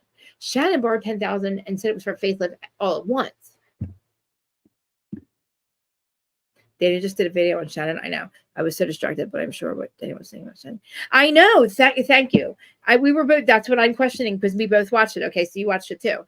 That makes sense. What Dana's saying. It doesn't make sense, right? Like, why? First, she's given David money. Or I'm sorry, not David. John money, and now John's lending her money. Like, I don't understand her borrowing money. I don't understand how you don't have $10,000, Shannon. Because he's home and he doesn't know how much I spent because he doesn't check the bank account. And when he did, he didn't look back that far. At least I think he doesn't know anyway. He thinks it was only like $400 or $500. He doesn't watch this. Love you, babe. If you hear me, he doesn't watch this. He would fucking murder me if he found out. He would fucking murder me. Oh my God. I don't regret it though. If you look at my face, I have pictures of it before and after. I couldn't tell. I could tell after like maybe the 4th or 5th time, but like my face, I used to sit on Adam's show and go like this the whole time. I said, I want to look at my filter. That's what I said to him, the doctor. Yeah, I went 5 times. I would do it all. I mean, I'm continuing to do it. So I gotta start making money. I have to literally monetize my channel. And then I have no excuse because I need to get my ID. I just gotta get my ID situated. That's all. It's worth it. And I don't know why Shannon got hers taken out. I heard she had permanent ones and had permanent ones. See, I didn't know that you could get permanent fillers, but she had them removed. at one point, and maybe she had saggy skin from it because her face was pretty stretched out at one point. It was when everybody was looking like a Muppet Barbie days, like 2 or 3 years ago. I had to get everything lifted. I was just, I mean, I'm 46 and I did a lot of drugs. And I thought that they didn't age me until I was watching myself on camera. And I was like, oh my God, Krista. Like, I had to get everything, like, pulled back. But I'm not, it's worth it. They did it with fillers and a lot of Botox. But anyway, yeah, Chen, understand that part. So yeah, we don't have, look, you guys don't use, nobody else thinks that she reminds you of little Phaedra. Noelle, I love her. She's a great, I think she's a great, like, addition to just Bravo in general. Like, I just want them to have conflict resolution like they did. I've got to find out about Silas, so I will go back and watch now. I will do that because I guess you guys are good or something.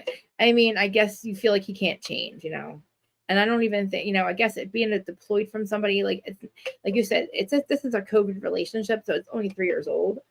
And we're going back already to last year. So that was only 2 years in. So I guess they lived together and then they got married and then they were on the show and then they lived together then. So they've never really been apart. She got pregnant. Okay. I still am so very insecure about it. Like, I don't go, like, I just feel like the Ozempic face, I think that like Larsa went too far. Larsa looks like a Mr. Potato Head doll. It looks like she puts her lips on in the morning and she just looks very, very fucking strange. Larsa doesn't look the same at all as she even did 2 years ago. Phaedra. I think she looks like Phaedra. I think she talks like Phaedra, acts like Phaedra, dresses like Phaedra. Oh my God, she's Phaedra. Let me show you. Let me just show you. So I got striked last week, guys, when I played some Bravo clip. I played it, I think a Summer House clip. I don't know. I also got fucking, what's his motherfucker? Let me get my EpiPen. All of my that franchise, all of my shorts that are about that piece of shit, they all got reported. All of a sudden, they strike me for, I have to show you. I don't even understand it. It was like 36 seconds of, I was like, what? I don't give a fuck. Take it away. I don't care. But it's all of a sudden, those ones are getting, I have a thing against me. Maybe I don't know if you guys can see that. I'll have to take a screenshot and show you. But anyway, let me show you this. Noelle. I love her so much. Like, she reminds me of Phaedra. I just can't even get over it. But I had to turn around and look at the screen to see if it was freaking her. I was like, what? Oh no. I was like, oh my God. And she's from Atlanta. She just, even when she was like twerking, I loved it. I was like, she's Phaedra. Let me put Noelle on. She's full time. So, images. She sounds like Candace right here. Let me share this for you guys. Paste image link. There she is. Hold on. Oh my, yeah. She kind of like Candace. Sorry, hold on. I'm like, oh, I know how to screen share. How does YouTube know? I don't. Yeah, somebody has. Let me ask you, because that's the thing. Like, I also got reported for music in there, and they knew, like, they were like a 36 minutes that they were in. So I don't know who listens to it. Can you guys see this? Oh, let me put myself up there too. Hold on. That's not big enough, right? Here, my other fucking extensions are wild. Ugh. All right. Can you guys see her good enough? Maybe make me really tiny. No. You know what? Fuck it. Let's put the whole thing on there. You guys see, right?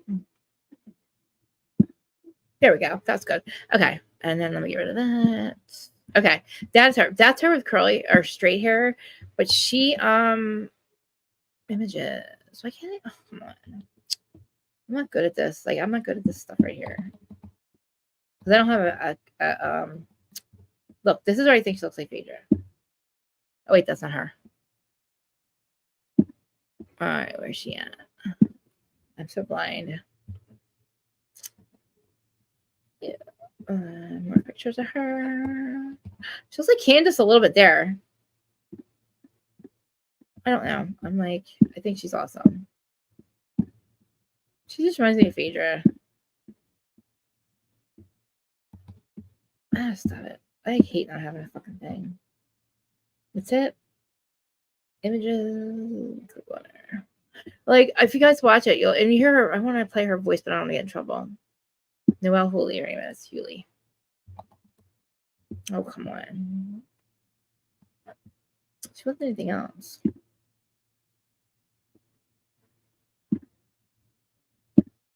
I am a bee. Where's it at? Let's see what's up about her. Noelle Hewley.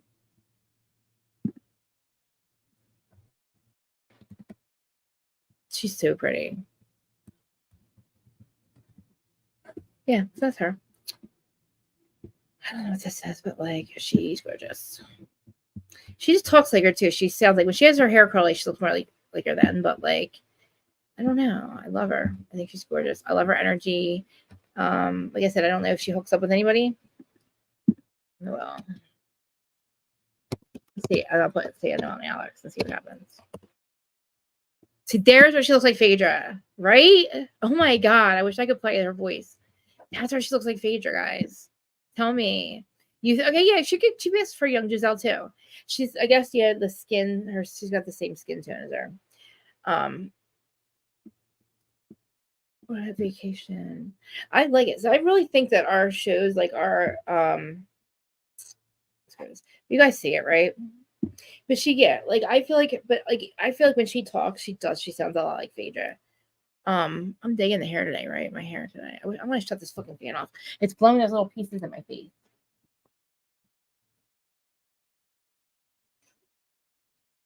If I get out, I'll turn it back on. I don't even know if you guys can hear it.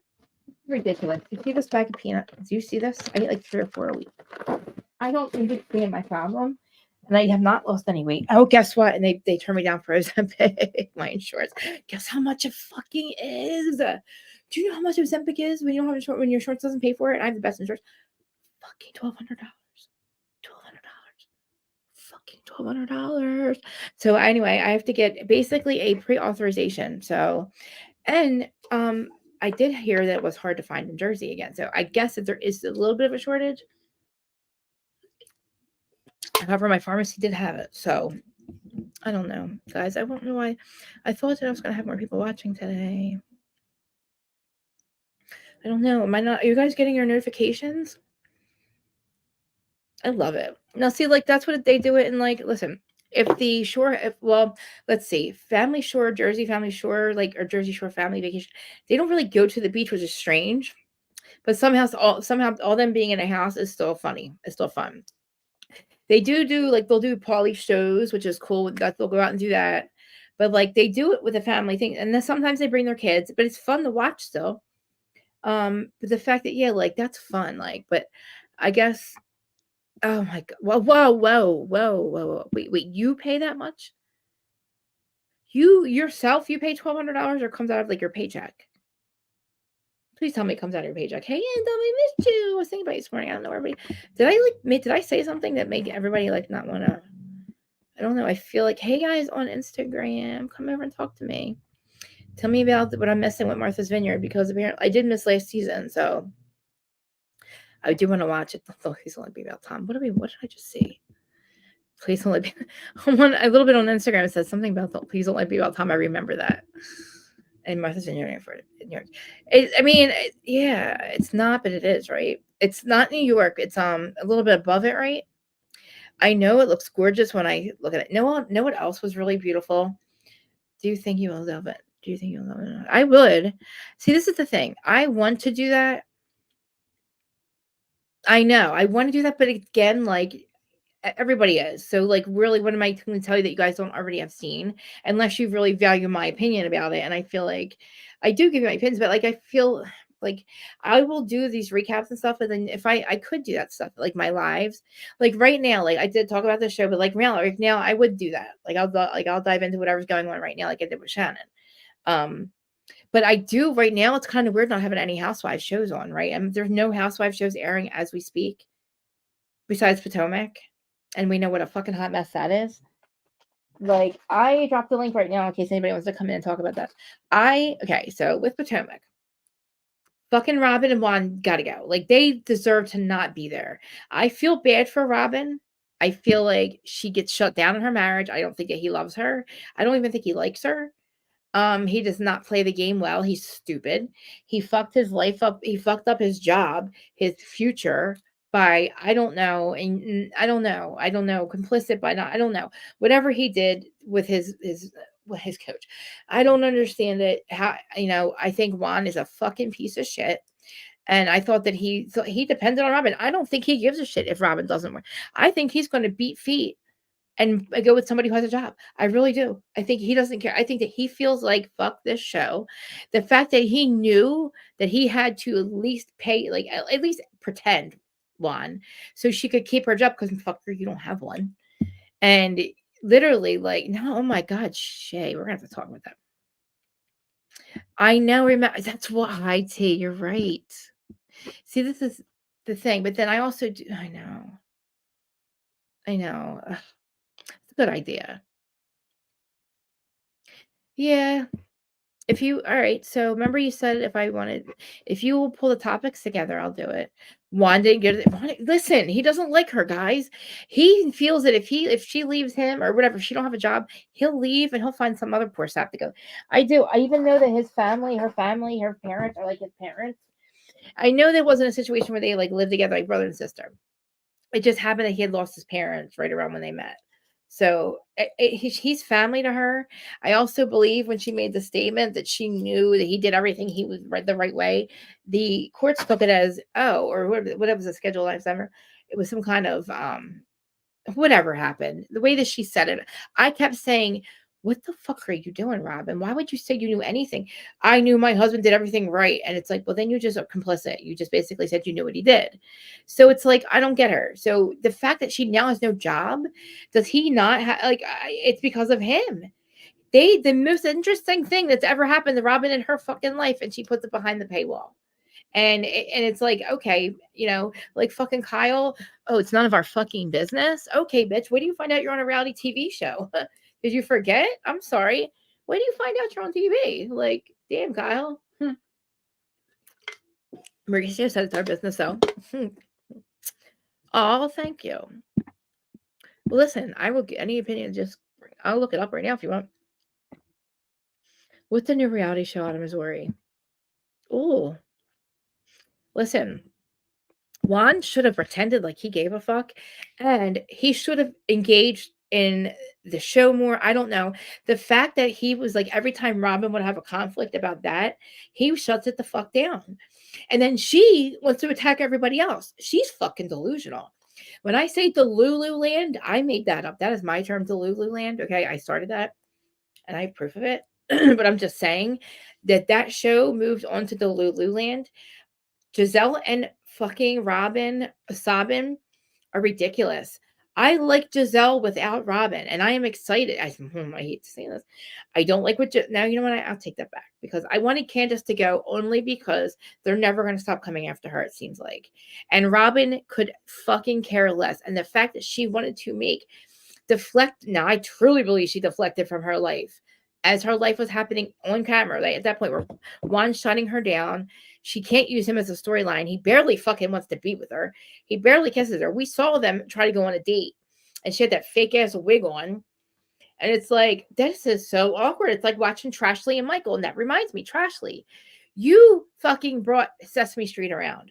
Your dumbass moved to Sesame Street, okay, and brought this bitch around day one, knowing that she was a problem for the cast. And obviously, she is a problem because she was so fucking thirsty. She threw punches and glasses and thought that that was going to get her on. The fact that it's probably getting her a charge and Trashley backed this bitch up. She should go. I are you I don't I can't believe that's a lot of money. Okay, McBee Dynasty. Okay, okay, all right. Yeah, that is a good idea. High tea because I do smoke all day long. That's a good idea, and not do it very long, right? But I should do it on the days because you guys, I don't do my hair on the days that I'm not on here. I don't put my fake hair in, and that's a lot of fucking hair. But I do. I look forward to doing this when I do come on here, and like lately, I've been like kind of like I'm just upset about my lives are not as big as they should be, and I don't get it. You know, like I've been on here for so long. And I love who's here. I love all you guys. I love everybody watching. I appreciate it. I just don't know how some people get to like 300 or 400 people or 100 people, 150 people watching their live. And like, I know my subscribers not going up right now. Guys, please subscribe. I don't know what's happening. Or I'm a little like, I'm stuck up. I appreciate the 18,000. I almost 18,000. But that happened around Scandival. And I don't need another Scandival, but like, I just appreciate all of you guys. Maybe I should just be here a little bit more. Like, I don't do reels. My niece does them. Or she was doing them, and she puts them on TikTok, and that's where like a lot of my subscribers were coming to. And then I also have to make sure that they hit the notification, hit the all bell, because sometimes they're just looking at my reels and that's it. It's like they'll subscribe, but they don't come back, and that's what I want you guys to come back, because I love to engage with everyone. Because I do, like in the very beginning with podcasting, I really was upset that I wanted to do a podcast. I wanted to talk, and I didn't realize that this could be a thing. And when nobody would work with me after being an angry blogger, finally, like I told the story. I got sent to Adam, and then that's where I ended up. And I realized, holy shit, that didn't happen. Everything happens for a reason. I didn't get the podcast. I didn't do the podcast thing because this is what needed. Nobody really could understand. They thought I was angry without seeing me talk about what I talk about, texting it or putting it in context, and I would read it. I got like banned a lot because I can't say certain things on Facebook, like on a blog and stuff. I would tell, I told Teresa that I was going to fruit punch her, and it got me shadow banned. It got me banned for life. Harsh reality. If you guys don't remember, I was harsh reality. That was the Wicked Witch of the West. My evil twin. She's gone. I am reality, Krista Marie. But harsh reality. I just saw a video that had that thumbnail, and I was like, oh my god! I still have a couple of videos where the background says, the unpopular opinion. I did that for a little bit, and then I changed. I was so married to harsh reality, but I couldn't use it because I had to change the algorithm and I had to start over. So I didn't know who I was. And I took so like reality person is how I ended up with. But Whose Side Do You Want podcast was always going to be first. But having a podcast wasn't a good idea if people didn't know who I was or see me and see when I talk about stuff. I'm not angry. It's kind of like tough love almost when I do. And I feel like I do give everybody's like, I give each side. I try to. I could take more. I should do Whose Side Do You Want more seriously and really like try to. It really fucking is. It really is. And I'm not, my head's all over the place. So you see how I go from one thing to another. You see sometimes, I don't know if you've noticed, when I'm manic messaging in like one of our group chats, there's times where like, I don't even know, I will I literally will have manic days where I will do that, and it'll make sense in my head. And I feel like it sounds like it does in my head, but then I go back and I read it and I'm like, oh my God, like, and I just go on and I don't make any sense sometimes. So I don't know. I feel like, I was I guess I was, because like, trying to get everything out. Like I did the one thing that got me completely banned, between the fruit punch thing. I did the Kardashian curse, but it was so long, and it was trying to put that in like a Facebook group. It was so long, and it looked so it was really fucked. It was like funny as hell. I gotta look it up. But that they reported me. It was in Zach Peters' Facebook group. Their friend. These people were reporting me constantly. I just pulled this thing out. That's what got me in trouble. And then I couldn't do my own because nobody would come over. I was fighting with all the people. I couldn't believe how mean they were to me. Oh, hold on, this thing is fucked up. Ew, look at the camera. Oh my God. Maybe you look really old. Oh my God, the old filter lady. Oh my God, look at the old. No, I'm not showing you the other filter, but oh my God, did you see it? Maybe looking at a lady. But yeah, it's like I have ADHD bad. It's my brain. Like I can't. That's why I don't speak right sometimes. Like I notice I don't even take a breath sometimes. But like I might be a little manic today, but I feel like that's when I'm my most like. I have to get all this out. Like I been like talking to my TV, watching reality TV. I didn't realize what blogs were. I was just made one up. I was like before this stuff. Remember MySpace and all that? Like mine started getting my opinions. I didn't realize that there was a group of people that were like-minded like me. I was like, oh my God, there's a group, like there's somewhere I can go and actually talk about this stuff. Because it started with Jax Taylor. I was like, I need to fucking talk about this. Like I needed to get a hold of him. I was like, well, how do I get on a podcast? Like I was like, Ryan Bailey, how do I find you? Like I had no boundaries in the beginning. That's why Ryan doesn't like me. In the beginning, I didn't have I had no podcast boundaries. I didn't realize that he really didn't want us to.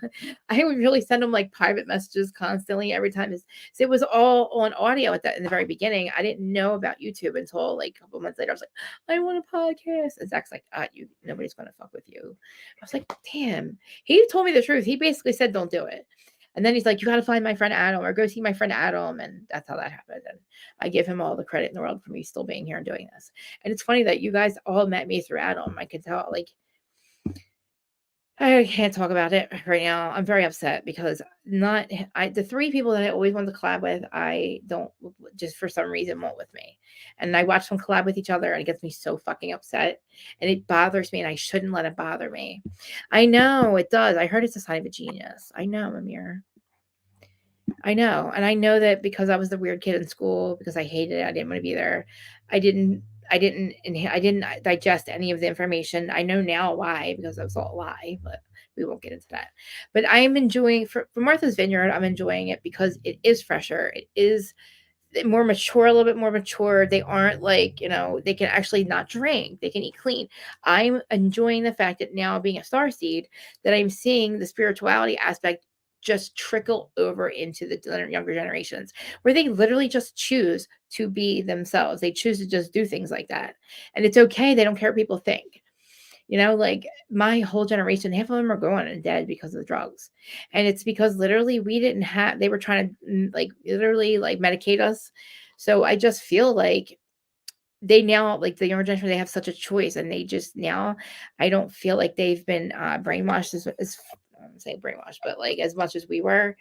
Let me just put the belief systems. The belief systems are just getting to be the point where they're just choosing their own path. And it's like they don't care about famous people. And it's like we look up to them. Like I'm literally like I fangirl. Thank you. I believe that too. Because listen, we respectfully disagree. I love to hear other perspectives. And I don't say that they don't.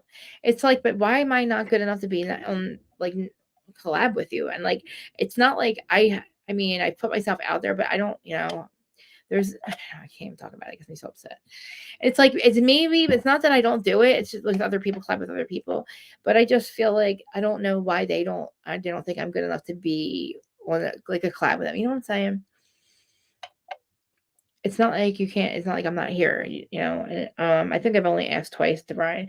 I kind of put it out there with Ryan, but he doesn't ignore. He doesn't even acknowledge me, and that was very hurtful.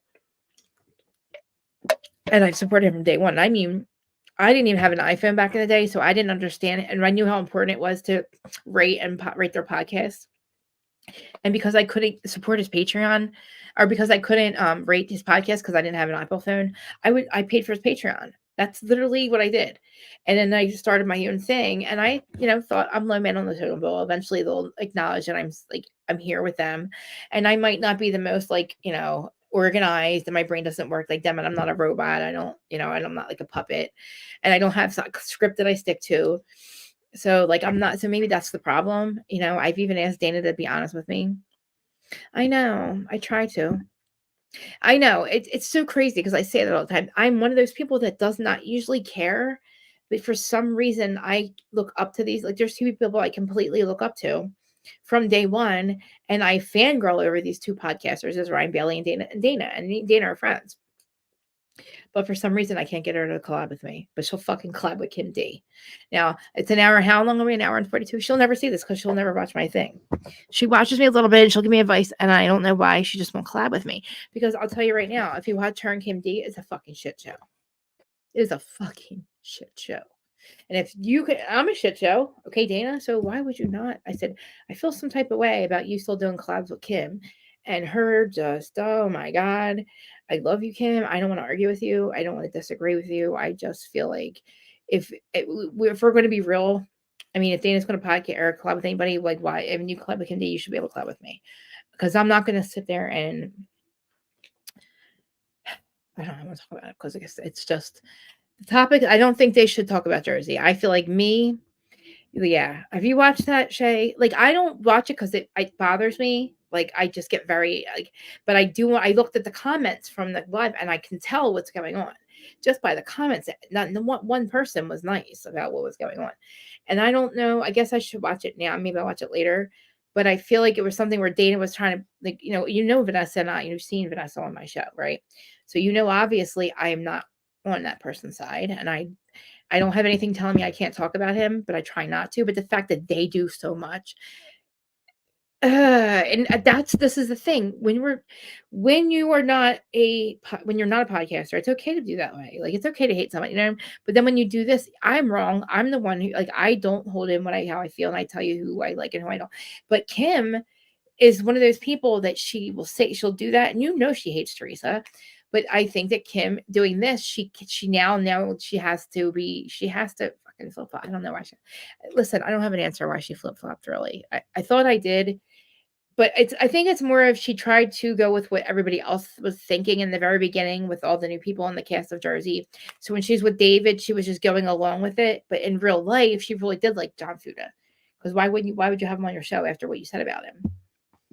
Everybody, and there's a lot of things now, like, that this person's a bad person, and I don't want to fucking dwell on him, but, like, how are you siding with these people now? It doesn't make any sense. And Dana, knowing that she was friends with Vanessa and had Vanessa on the show too, do you know what he's been through? Do you know what you guys have, what she has been through with him? It's not gone. It's still happening. So I don't know how you can defend somebody that is hurting somebody that you know. Like, okay, say we don't like I say this all the time, we don't like Teresa, right? But I don't want anything bad to happen to her. I don't want her to lose everything. I don't want her to go back to prison. I feel like she is so loyal and such a loyal wife. You guys are gonna see how much of fucking loyal, well, you've already have how much of a loyal wife she fucking is. Oh, it's you guys. And I look, if like, they might be happy. She just might be happy. But I just feel like he's using that happiness to his advantage. He's using her trust and her I don't want to say it, but she's not out of money.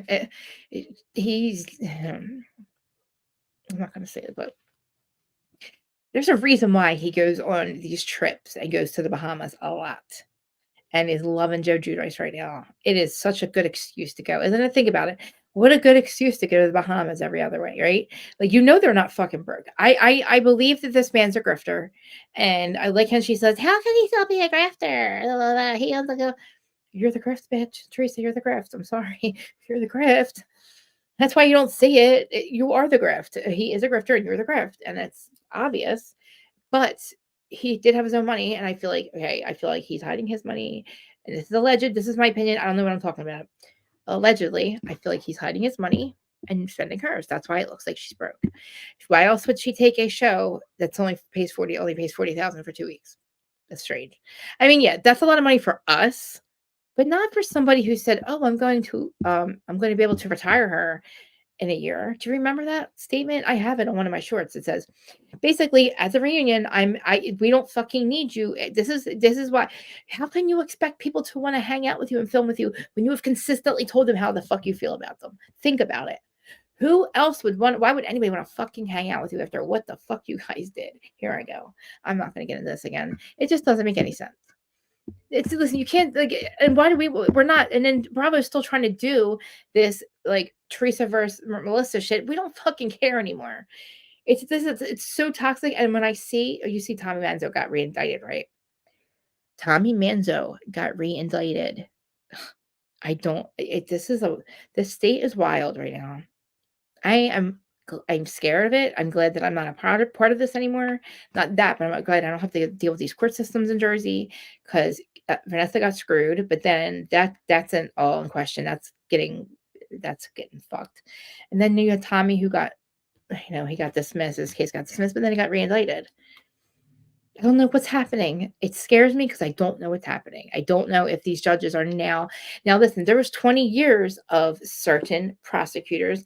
Listen, there's 98% conviction rate in the Southern District of New York. There's also Rockland County. There's other counties that family court. So, just because we have the 98% conviction rate in the Southern District of New York, thank God, Diddy.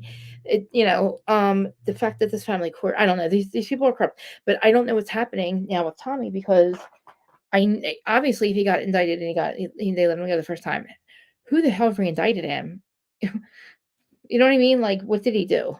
Like, did I feel like all the prosecutors that were there, and there's a younger generation of them, and then they're not fucking around. They're not fucking around anymore. And I know you hear me. I say there's no such thing as a mob. There isn't. There's a mob mentality still, a complete mob mentality. And I feel like Caroline is definitely, Caroline's married to the mom. That Albie is Tommy's brother. Do you really think just because we don't hear about Albie, that's a reason? There's a reason you don't hear about what Albie really is, because he's like really up there, and that's why you don't hear about him, because he doesn't, it's like Tommy screwed up. But I don't know if this is for show or what, but like, I don't want to see toxicity. I want to see this kind of show. I want to see Miami conflict resolution. They still rally around each other when they need each other. Jersey, when something goes wrong, you literally look for the fun out. You literally, like, I'm telling you, when you root for somebody's demise, that's disgusting. That's like weird. It's fucking weird. The husband, Albie. The husband. So Caroline's husband, Albie Manzo, is Tommy's brother. The Lucchese family, crime family, back at, they used to be the Lucchese crime family. You can just Google them, but yeah. Tommy's very out there about his like lifestyle, but like Albie, you don't really hear too much about. But do you think that why do you think Caroline wrote that letter? I feel like Caroline was scared. Listen, it's a fucking horrible position to be putting her in. I know that everybody's like, it's fucked up that she did that to Dina. It is. It's also fucked up that Teresa did it. Because listen, when your new husband is saying, I'm part of the mob, I'm friends with the mob, that's why Dina and Dave beat it out of there. That is why they left and they have not come back. Because the first time Dina or the second time Dina was assaulted, she left. It was because she came back to Jersey for a christening for Teresa's christening.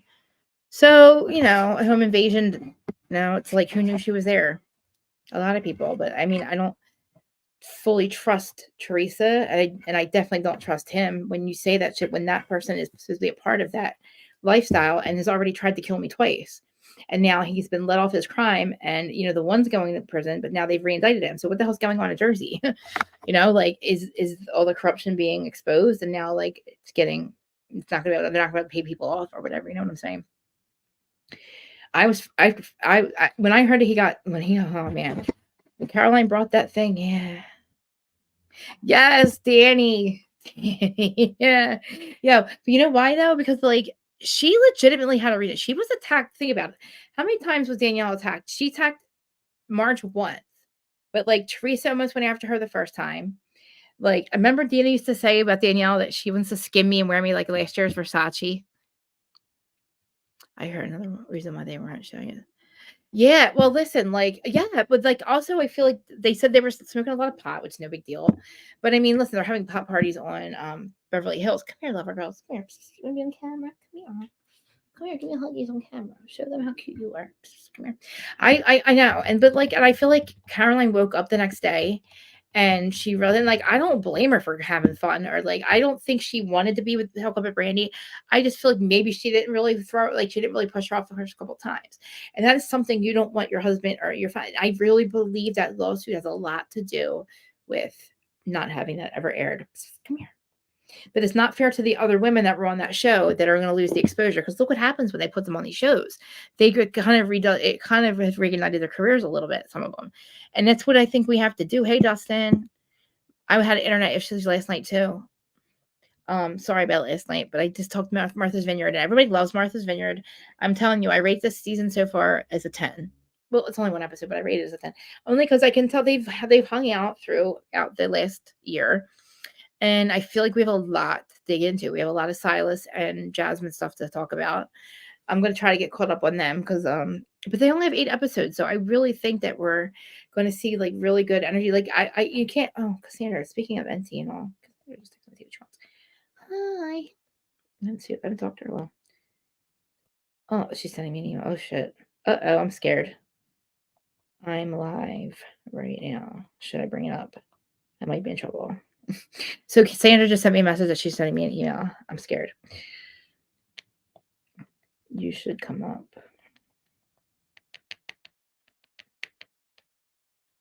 I'll open it now. I'm scared. Maybe we got to cease and desist. I don't know. Maybe we got in trouble for our episode. I don't know. I haven't caught up with her a while on the NC stuff, but I don't. Have you guys heard anything? Look, these blind. Listen, I didn't even know the blind items were. I didn't know that he made up 10 of them a day. His website is retarded. It reads like a bad after school special, like an infomercial. All the ad pop ups is how he makes his money. I feel like it's ridiculous. Hi, baby lover. So everybody, how much you love your mom? She loves it. She always comes in here and she'll come up here. Hey, babe, are we in trouble? I'm scared. There's Cassandra right now. Are we in trouble? I'm scared. Should I open it now or should I wait? I was just thinking, I got to get caught up with you. But yeah, I was literally just talking about Jersey. Okay, well, you look happy. That makes me happy. Please tell me it was this minute. All right, I'll look in a minute. We'll have to talk today. But that's another thing. Like the people that I've met through here, like this isn't just like, oh, a stupid reality TV, like podcaster or YouTuber. Well, who cares about reality TV? And like my brothers, I'm like, I hope a lot of fucking people. But that's the whole reason I came here because, okay, all right. Oh, you want to make sure I have okay because we got to keep everything. I got you. I have a whole vault, so yeah. I hope that he's not making her take her stuff down. I hope they're showing it. Let me try to build hype. Yeah. No. Are we? Yeah, but I thought that we didn't know if it was definitely her or not. Remember? Yes, Dustin, we can do that. And what do you guys? So if I did like high tea at 420, that sounds really cool. That was a good idea. Mir had that idea, but like, so you mean just hopping on and just quickly like talking a little bit about it, like not for long, or should I just like? Because I know I always.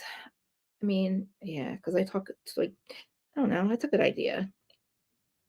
Because even if I do it, like I don't get ready or do my hair or my makeup, right? You guys can see me on the days that I'll call it the off days, and you can see what I look like without my hair and then like no makeup. I don't know if anybody's ever seen. I mean, I think like let's see who's seen me without makeup. Terry's seen me without makeup. Aaron's seen me without makeup and hair. And then the other one who told me that I look like Mimi from Drew Carey. And then when he saw me without my hair and makeup, and he's like, "You look so much better." But oh Jesus, it's really definitely her. Good. I hope she read everything I wrote. Like I lose my mind in there, like in the comments and stuff, like about her. Everything that I say, it just doesn't make any sense. I scream and yell at her from the rooftops. Like I just want her to hear me. I just have some follow-up questions for her. Like I have a lot of follow-up questions over here. You know what I'm saying? Like there's a lot. I love you too. You're so beautiful too. Stop it. Oh yeah, you've seen me without makeup too. That's right, you've seen me without makeup. What are you doing, lover? What are you doing? Nobody can see you because you're facing her down here. She's so cute. This is, I'm telling you, out of my cats. Okay. She came, so I lost Jasper in August of 22. My dog. That was awful. Nobody yet. She's talking to you. Yo, listen, I kept saying, I hope it is her because I have follow-up questions, okay? You know what I'm saying? We have a whole deposition of like literally proving that he did what he did what they I can't say anyway. I feel like that high tea thing is a good idea. Dustin, I know that you do. So we go live, we usually go live Wednesday night and Friday night together. But I wanted to know if you would just join my 12 o'clock one if you can. Or like maybe I do. I don't know if because I want to do one with Dustin too. I just have a hard time that it's not late for you guys, but like 6 o'clock for me sometimes or 7 o'clock, it does get a little. I'm always in bed by 7. We should talk about hot topic. Everything, honestly, like anything that has anything to do with like reality TV and pop culture. I have opinions about everything. Because I'll go on like so like after usually if I'm not on mine, like I was on I could go to like what's it called Pascal, the Pascal show. I watched Kempire and I have my opinions there. And I'm like, I could just do my own opinion show, but then I feel like I'm already doing my recaps who started you on. But then I always end up going 2 hours or 3 hours longer, which is fine with me and getting into that stuff. But I mean, yeah, like I could be more organized. I could pull them up, you know. Like I could have my topics ready, but like I just feel like with Bravo, like this whole lawsuit thing. Do you feel like it's getting any legs anymore? Does it have any more legs? Like I feel like it had legs in the beginning, and I'm talking about like Leah and Bravo and Andy. Did she retract her statement? You know what I'm saying? Like I haven't heard anything. Why haven't we heard anything? Now the whole Diddy thing, we saw that coming, did we not? I mean, I don't, I'm more on the side of when I say like the checkered floor situation, the passing out on stage or passing out in front of us and looking like we're shut down. And then all of a sudden, yes. Okay, so I wasn't listen, you're really got me. Okay, now listen, definitely interested in Diddy stuff. Uh I feel like okay, now when it comes to like Jay-Z, I believe Cat Williams is what I'm gonna say. I fucking wholeheartedly believe every word that Cat Williams has said. And I feel like though Diddy is too smart. They are too smart to get I don't know how he would have not known that there's a raid coming. Do you understand what I mean? He's been moving like this for a long time. Do you really not after everything that's been going on, he probably knew this was coming. So why would he have any evidence ever in his I don't understand. I feel like these raids are something for us or something. I just feel like I don't know what did they find stuff? I mean, apparently.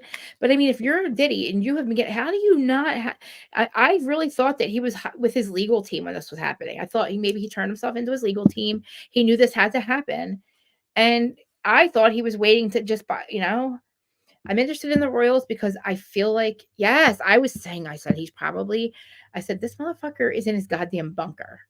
And I don't think they build bunkers because they're afraid of like an alien invasion. I feel like they're afraid of us. I feel like when we figure out the truth about what's going on behind the scenes, and I'm talking about the deep, deep state shit, I feel like they're afraid that we're going to uproar and literally like I don't understand hiding in an underground tunnel. I'm starting now to believe in double agents. Like I feel like now the CIA and the people that are going after them now are part of the light, and that's why everything's being exposed. And I feel like Cat Williams was right. Like this is the year that I do think Jay-Z is implicated. I feel like we're gonna find out something really horrible about him and Beyonce. I feel like watch the video of her at the I'm sorry, I won't. I'm sorry, I won't. Um, that's the thing. I'm struggling right now. And I need to talk to Regina about this. I'm not struggling because I don't believe in, the G word, the big G. Like I do believe in the OG. I do believe in a higher source. I just am starting to feel like a game piece almost. And I don't know why I'm letting that creep into my head because I do understand star seeds and all that. But watching all this stuff go down and all these people get implicated and stuff like child pornography, this might be, we had, a lot of movements lately, right? We have like, all like Black Lives Matter and we had Me Too. Now I think it's time for SA for Littles. I feel like this is the last of what's going on behind the scenes. That's maybe even worse than we even know. And this just might be the beginning of it, but I don't feel like he's ahead of everything.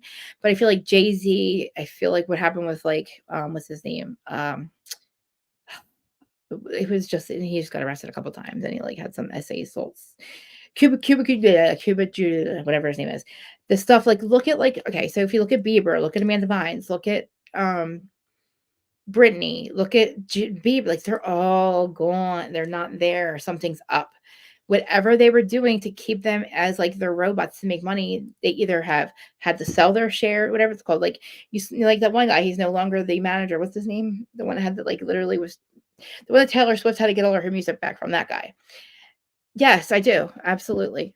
And I believe everything. I do. I just don't know how he didn't have this figured out. Like I'm saying, like he's running an empire of and he's doing things that are fucked up, and he's assuming that nobody's ever going to tell. And that to me, and maybe that's why he got caught because I feel like that mindset, but he didn't for so long. It's like I never even heard things about him, and I didn't know that stuff went around him. I watched Cat Williams, and my jaw was on the floor. I understand deep state. I do believe in like the Royals are the head of everything. I feel like everything that's happening right now is coming to the surface, and we used to like how we used to like it used to be religion that we followed and we were like looking up to, and then it was like famous people, and now it's kind of like normal people. And I feel like we're realizing, holy shit, they were fake the whole time. They weren't really this. He's not really this. I mean, yeah, he has a lot of money. He ran an empire, but I feel like he had to step on people to do it. And yeah, that's a smart business move. But I thought Diddy was like, I never heard this weird shit. And look, you can have your little twist. I don't care. Listen, all that twist shit, I'm talking about his little sexual. To me, that's your private fucking business. To me, that's your private business. But the women involved, and like, that goes like, and I don't know if he's trafficking. I don't know what they're saying about like, I haven't really gotten too far into because I really felt like they weren't going to be able to arrest him. And until I heard that the Southern District of New York was looking at him, they don't fuck around. But I feel like I don't know how he didn't just didn't he destroy the I don't understand. Like I feel like something's wrong where like I'm just gonna say, like, I know not people watch it, but like I feel like whatever the dark element of it is not there. Now I said they left their people to flounder. Like Cat Williams said this. He said, look, even not even the devil can provide blessings for his people. So, I think the dark was like, oh, we're out of here. The light's too much to us because we have a lot of, lately we've had a lot of solar flares. We've had a lot of proton and like a lot of more light coming to light. So it's making bigger shadows on the things that are wrong. So with more light, more shadows, right? So all the shadows just coming up. So I feel like this is just the beginning of what we're going to find out. And I feel like, so I remember, I think Sloan Bella, I don't really see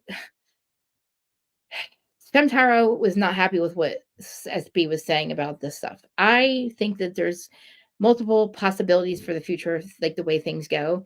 So I think maybe some psychics see some things different than others. I do believe SB when she says that Kate's not real.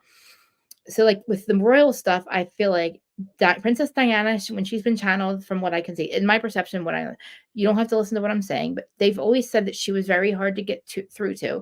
They would ask about her kids, and she said they're not there. Like basically, their sons, like Harry and what's his name? Oh my God, Harry and Meghan, Harry and oh my God, Krista, Jesus Christ, whatever, you know what I'm talking about. That their two sons were not, So to me, I feel like they were clones, and I don't feel like they have any emotion. And I don't think so. She said only her granddaughter, she was able to get through the veil and could see her and had some kind of love for Princess Diana. I could never, but I never, in my wildest dreams, never thought that the boys were not. Yeah, see, some people don't, but listen, I believe wholeheartedly in like Liz Cross. Liz Cross is she's psychic medium. She's a remote viewer. She's so I watched her blind studies. But anyway, when she channels that stuff, I trust her word. I trust her mind probes. I do believe in the bigger picture, but then in the littler picture, I feel like we're going to have small things that come out and it's going to change and it's going to be for the better. I just don't know what's going to happen with the industry. Yeah, but I still feel like there's a dark element to them. Like, I don't think their brains work like they used to. And I do believe, like with the Michael Jackson stuff, I think they had multiple versions of him. You know what I mean? I don't know her. I don't know too much about her. I didn't like her like I curse, but I didn't like her cursing and talking shit on other. I'm not, I mean, listen, I watched her videos. I'm obsessed right now with spirit boxes and stuff. Like I'm watching all the spirit box stuff. Like I believe in all, like I have not been able to, like I get my signs and stuff, but like I've always said, I'm not ready to actually see things like as much as I'm talking about more than just like spirits. I want to see like my, um like fairies and stuff because I know out in my yard there's no way that I can grow those flowers by myself. I know my elementals are out there, but like I'm ready to see that stuff. And I know I know they can see that stuff. I believe it, but I do feel like sometimes when they have different readings, it's because there's different timelines. There's also multiple timelines, and there's free will that can interrupt it. So I think some see one timeline, and maybe some see another, and maybe some see it in a different way. Like Sloan Bell kind of called all of this, and I know that like when I heard, I was like, damn, she's right, and I just felt like she was right. But I've heard other people that have channeled this kind of energy to see what this is all about, and it's completely different. I do 1000% believe that it's going to be, we had the other two movements. I think this is where the other shit's going to get exposed, the other horrible thing that goes on. And look, if we are, I have to talk to Regina. That whole game piece thing in my head made me, thinking of Source as somebody's playing a game and he's a soul that's playing a game and all he wants to do is collect those pieces back. I started to freak out. I was like, oh my God. And I don't never let that stuff get to me. And I only heard that, I got to tell you where I heard it. I don't want to talk about it too much here, but anyway, I just don't know how to shut my camera off.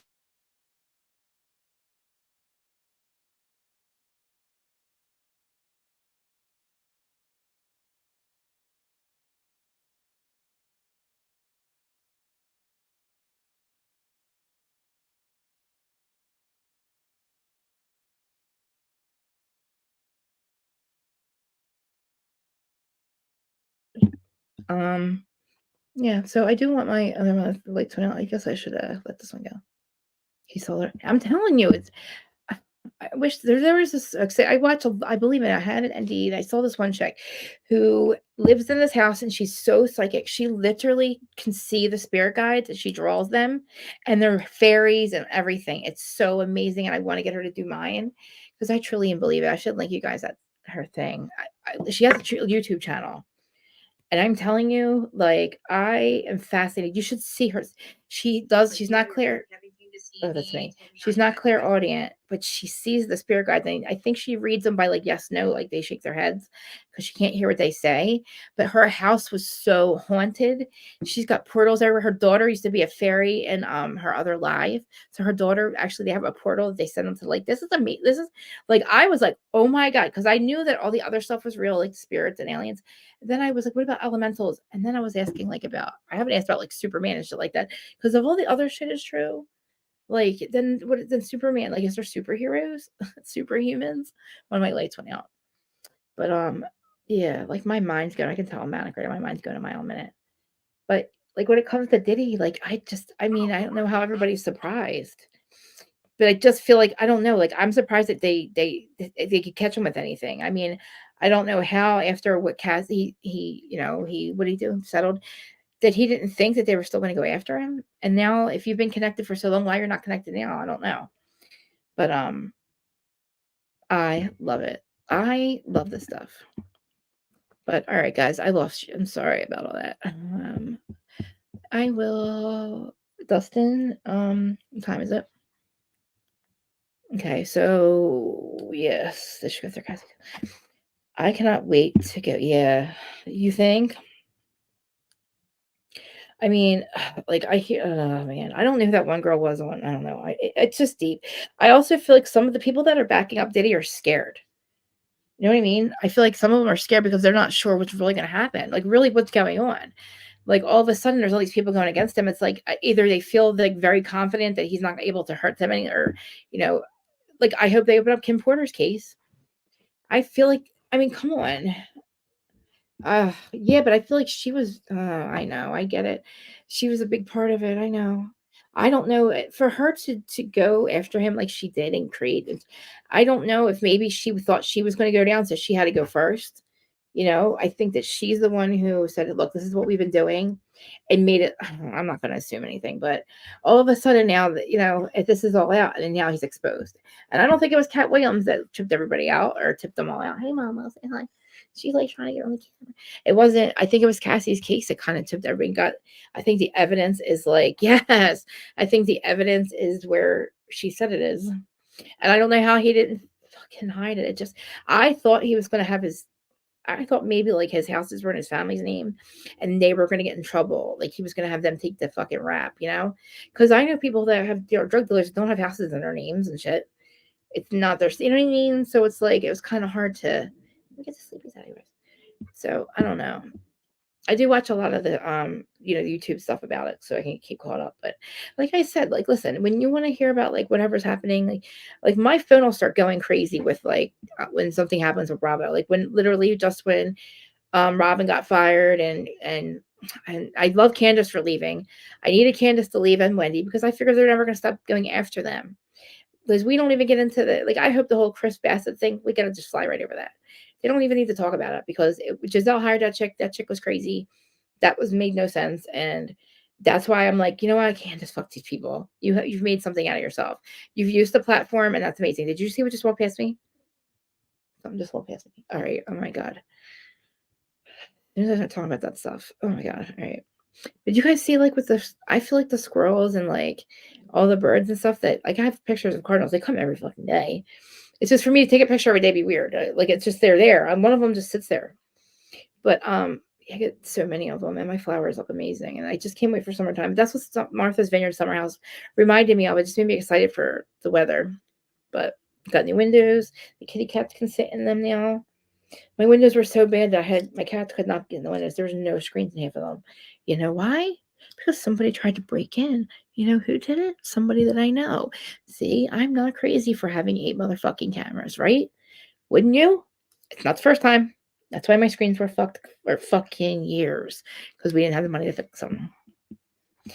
But why though? See, that makes me mad. She honestly, I would fucking say fuck that show because it's going down the drain. And the fact that Giselle said I got something for her anyway, she made that comment in the beginning of the season, and then this chick comes out about Chris Bassett, and it's a whole fucking lie, and she says Giselle set me up to it, and then you have fucking Sesame Street, you got Trashly, like I'm done. Like Potomac made me mad. The fact that Trashly backed up Deborah from day one. From day one, she has said, "We believe Deborah. Why would Deborah lie? We don't like and it's like, and they believe NECA. They don't even know NECA over Wendy. It's like, what do you do? Like, you're on this show with these women. What do you fucking mean? You don't even know this girl, and you're telling me that you believe in NECA over Wendy? In the beginning, I wanted Wendy to leave too because I thought they were going after her family, and she doesn't need the show. Those bitches need the show. They're the ones with no money. Candace has everything. She's an actress, a singer. Chris, her husband works. Juan does not have a job. And Giselle, I guess she's still there, but what is she going to do without her side piece? Think about it. Giselle and Robin are like like they literally they use each other to go after other people. Yeah, I'm done. And I don't like the way they treated Karen. Karen was trying to literally do her job by trying to keep them together, be mature, be like, look, like we love each other. And I liked her and Giselle's friendship when it was whatever was happening, I'm for it. If Giselle can keep up her fake shit, I'm for it. I don't know if maybe they want to see Giselle without Robin. I think Robin needs to be done for good. What she did was ridiculous. Her deflection with Candace was so obvious. Like, you were so deflective. Like, you know that you love that girl, and that girl hurt. Candace was legitimately hurt by that. And it was like she didn't understand why her friend was being such a cunt. She's like, because she needed a storyline, right? Even like Juan was like, oh, I don't want to deal with this thing. Even Juan was like, oh, that's nice of Candace. Like, he was even like, good, you're going to lunch with her. And then Robin was a complete cunt. And that's when Candace was like, I'm leaving, I'm out of here. Like, this is ridiculous. Sorry, Instagram. Where's the blue one? Okay. Like, I just felt bad for her, Candace, and she tried. She went to all the cast trips. Hey, Manny, hi, Ray, watching on Instagram. If you're still there, she literally went to all of the all the shit, like all the cast trips. But this is the point: they got to make things up for them to do it. I don't want to be watching a show where you're forcing these people to hang out, and then you're making up you're making up games for them to play. So then you have fucking Deborah. You know how hard that bitch was trying to get to Candace. She wanted to make something out of her. She tried 4 times. I know why they call her Sesame Street. Look at her. I'm serious. It's not going to. And I could not believe that Trashley kept bringing her around and backing her up, knowing Michael suing. You have your husband who you rub his feet every night, and he's going after Candace for ridiculousness. When, sir, you've been caught with your pants down, motherfucker. So why are you fucking going after her? She didn't disperse your fucking. You did. Anyway, I would not want to film with his wife. I don't know what the fuck you're going to go back and say when your husband's taking me to court for defamation. No way. And then Trashley doesn't want to divorce Michael because Michael fucked her over big time. And I think that it's amazing. The way she's acting, the fact that she has to rub his feet every night and acts like she wants to, he's like, he's going to do everything. She's going to do everything he says because she doesn't have a choice. She got screwed in her goddamn fucking prenup, and now she's fucked. And now she's got to rub that ugly golem's feet every single night, probably until maybe GNC. What's it called? Oh God, that GNA. It sounds like a fucking supplement. Do you really it's gonna be she ain't shit by Sheree again? That's what we got. She ain't shit by Sheree. What she did was start some bullshit company, and went and got some Sheen shit. Which I'm all for Sheen. Oh my God, did you hear about it? Oh yeah, that's what she's doing. She probably needs oh my God, he probably makes her rubber feet for everything. Oh my God. Like nothing in their fucking relationship has changed. The only thing is changes now we know that they're not a real couple. And they're somehow in something. Now she's just in it because Michael can make her do whatever. Oh my God, this is wild. It's disgusting. I can't. Oh my God, Michael's feet. Oh, and I wish that fucking Monique would just give us the goddamn footage because she had cameras in that basement. You know that shit was caught on camera, what Michael did, allegedly, to the cameraman. And, you try to be a friend and you say, oh, well, we don't have cameras, whatever. It's like, man, I wish she would have came out and Michael against like Michael and like Candace's court was like, hey, here, look at this. You know what I mean? He's a whole creeper. He said he wants the SDs and stuff. So Candace, if that trashly bitch is going to stay, I feel like that was very dangerous with your friend, that girl, and Trashly has to put her on pause.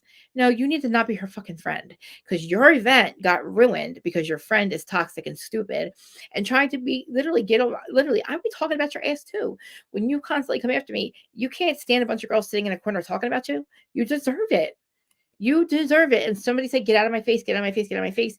The fact that somebody would step in and get you to stop talking and shit to her, and then you throw a glass Sesame Street, like, what are you doing? Like, you're not going to be welcome back. Bravo will not welcome you back, and the ladies aren't going to welcome you back. And then Kiana, poor Kiana.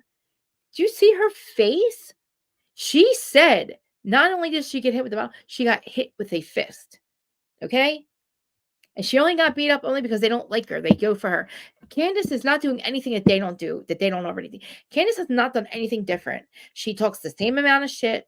They all get nasty. And Candace just has a little bit more fire in her. But she does not deserve for this girl to try to take a moment first out of her husband, out of Wendy's husband. It is ridiculousness. And Giselle and Robin are behind it. And they tried to pull Nneka in. What's going on with Nneka? She's staying, right? They need Nneka. They need Nneka's sister. They need Wendy to fucking come to Jesus. He needs to like forgive Nneka. We need her to do that. And I need Karen on the show. And maybe, you know, I don't know. But they're going to end up having to make this an Ultimate Girls trip, I feel like. They have maybe one season left to pull it together. And I don't think it's going to happen, especially with Trashly on it. I'm going to keep calling her Trashly because she looks like trash. She went from being this hot, sexy, she doubled down and she also said again that fucking Kiana hit her. She was the aggressor. Everybody, even her own friend, has said it. You hear her going after her. She literally tried to get onto Candace. She tried to get to her, and Kiana stepped in. I don't even know if maybe she was just in the way. The fact that somebody got hit like that, and it's because that girl wanted a moment. Your friend is not right. Like, she don't belong here. And even in Jersey, like, they yell and scream like that. It's very rare that you see one of them go after the other.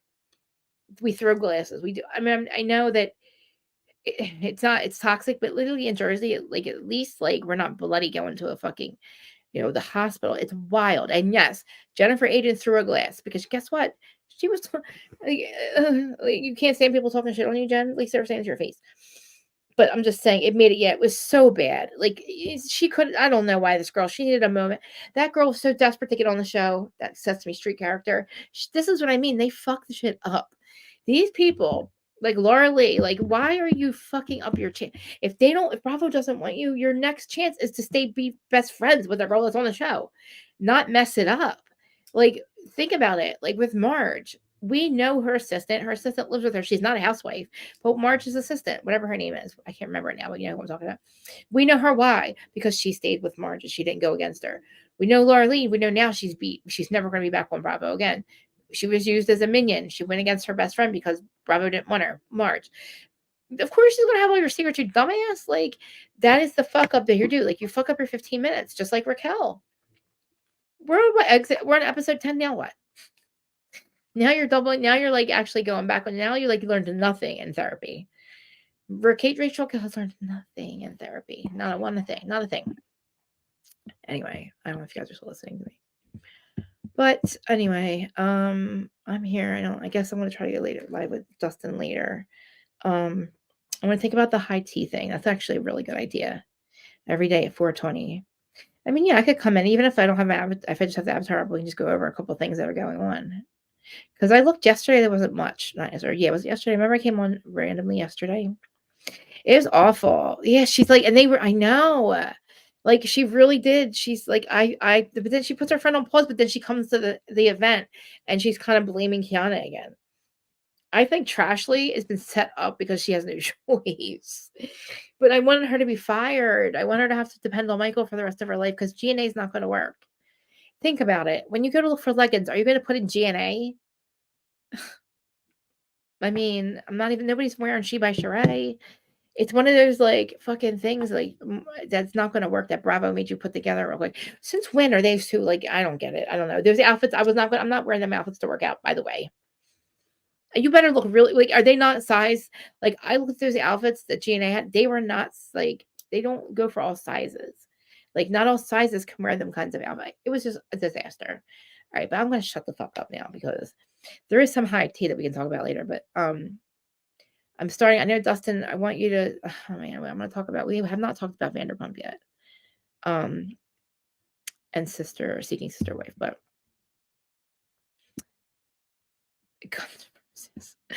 Janelle and it's Janae. I know it just reminds me of like it's Janelle and Janelle. Oh my god, it's oh my god, Janae, Giselle and Ashley. That's what it's supposed to stand for. Who would think that though? But you think about all the names that we've laughed at, and it stuck. Think about it. There's a show called literally like the Vanderpump Rules. What does that mean? But think about it, it's the best show on TV. Like, The Valley sounds like fucking 90210, but you got goddamn Jax, the broken fucking clown. He's the like, oh my god, he's so not the number one guy in the group. He's the number one clown in the group now. Like his neighbor, like these people are gonna like run all over him. He's such an asshole. It's so hilarious. People are like, I'm surprised you're watching it because of Jax. I have to. I have to see this. The way he yelled at Sandoval and then faked his divorce. Come on, man. Like you are either fake if you're faking your divorce, you're you're an asshole, and we're gonna find out. And and Brittany, come on with your chin thing. I mean, I spelled a legend wrong. Whoever's listening, I appreciate it. But yeah, I have some things I have to work out. I know I have to work out some things with my spirituality right now. I do trust psychics. I do. I only trust certain ones. I trust Liz, my friend, not my friend, but I've been doing CTT therapy with her. And then Todd Roden, her, I don't want to say like guests or the co-host guy, but like the guy does mind probes with her. He has been doing mind probes and remote viewing for a long time. He teaches it. It's so amazing. He's on YouTube too. When I watched his stuff on YouTube, he explained how remote view, how that works in a double blind study, and he did the MH370. Oh my god. And I'm like, okay, well that's what made me believe in the remote viewing thing. I know it does, but it also has missing. I know I don't really like yeah. I agree. I agree, but I also feel like there's a lot of hidden um things that we didn't understand, misinterpretations, I think. You know what I mean? Because like I know if it's honestly telepathy, and that's how everybody's always that's how communication was through telepathy, and that's exactly what it is, really. It's connecting to the energy source of somebody, and it's connecting, at like nexus points. And people cannot, like, I know that some people, we can all do it, but I know it's blocked from us. And you know what I heard yesterday, or I've heard this a lot. I know Earth's like the hardest place, they say, to come. And they said there's souls that refuse to come to Earth. Like they're like, nah, man, no. Like honestly, like I heard this on Slim Bella. I've heard this on a lot of people, even the ones I trust and pay for. Not pay for, but support, like Liz Cross. Like when they probe like this like source and stuff, and like a lot of people say this planet, because we forget, we forget. But I know, and that's another thing I haven't learned yet, how to block. Like I ground myself and all that, but like I know that like certain spirits come through, and I can feel like, I've had readings and I've been told who's here and stuff, and I get it. But I feel like that's a form of communication. I feel like that's what we're leaning is. Not that everybody's. I feel like there's going to have to be some kind of protection, But I was asking about the mind probes. I wonder if like I don't think people know when you mind probe them. I think it's very invasive, but I mean, like she'll do mind probes on like a lot of things, and like it's basically what their thoughts and feelings at that moment. She can do it with people that are alive or not alive, but yeah, and I'm sure they do a lot of like a lot of protections. That's why I was doing CTT therapy to retrieve to soul braid because I have a lot of missing soul. You know what I mean? When I came in, it's a long story. Long story. If everyone wants to hear one day. Basically, when people say how have you been able to stay clean this time and off of hard drugs and change my life, it's a lot to do with spirituality. And I just hope that nobody's leaving my channel right now because they think I don't believe in the big G. I do. I believe I believe he runs the universe. Yes, created all of us, and I believe we co-create. I think we can create our future. I'm getting something's coming. I don't know. I gotta maybe get. I think maybe there's like somebody's invading my energy source, or like I'm getting these weird like thoughts of being like a piece, like a game piece. You know what I mean? It's really hard to explain, but the way, and I hear it, the way that like and I'm going to my spiritual people that I usually watch to get. I'm starting to feel duped or something. I don't really want to get into this part. I'm not supposed to talk about this, but I gotta get back my light. You know what I mean? I feel like maybe I need to get like a clearing or something. Even though I know I could probably do it myself, but I also feel like I might have some attachments and I might have to do some like cord cutting. You know what I mean? But anyway, I'm glad to see that some people do talk about spirituality now on TV. Like you hear a little bit more about it. It's not like I'm not against it. I'm just, it is what it is. I can't help it. Like I've always had this weird, like I was forced to be like Catholic. And that's what I didn't like. I'm not going against my parents, but that generation was just, I don't know, let me shut up. All right, guys, I'm sorry that there's not a lot of people watching. I hope these lives get bigger. I don't know what else to do. I don't know how they do it, but I want to get more subscribers. I'm trying. So you guys know right now I feel like I'm floundering. So Monday, Wednesday, and Friday, 12:15. We have no Housewives airing at the moment, but I'm doing all the other shows, which I don't mind. I like doing Martha's Vineyard on Friday, regular Summer House on Monday. The Valley, I'm gonna do like I guess the Valley and Vanderpump Wednesday, but this week was a little weird. And then tonight, if me and Dustin come back, I have to talk to Dustin. I'm getting some things I'm getting a little too tired at night, but I don't want to like not collab with him. So I want to see if maybe he can do it with me during the day. Dustin, if you're there, I will maybe Wednesday night. We'll see. Because I want to do the high tea thing. And maybe I can use them as reels and stuff too, or clips. But we'll work on it. Mimir, and thank you, my mods. Madam Azam, I'm so glad you were here. I love hearing your perspective. And I appreciate you too so much and appreciate everybody's opinions. And sorry I get into the dark stuff, but Diddy reminds me, it's so weird. It's like for years and years, I was wondering when was things going to start to change. I knew there's like a slow drip of stuff, but this year of 2024 has been so fucking wild. And I feel like I love you so much. I feel like we've all been connected on purpose. Like I feel like we were all spread out as the light, and we were all spread out throughout the world, like the planet, and our light is holding like space for people. And I think that's why we've been connected. I really do. I believe. I was saying yesterday, could you imagine if we didn't not that we've ever met, could you imagine if we didn't have this, that we didn't know each other? It would be such a weird world if I didn't know you guys now and I didn't have this as part of my life. Like this is my part of my life, and like you guys are like my friends in life. That's what I feel like.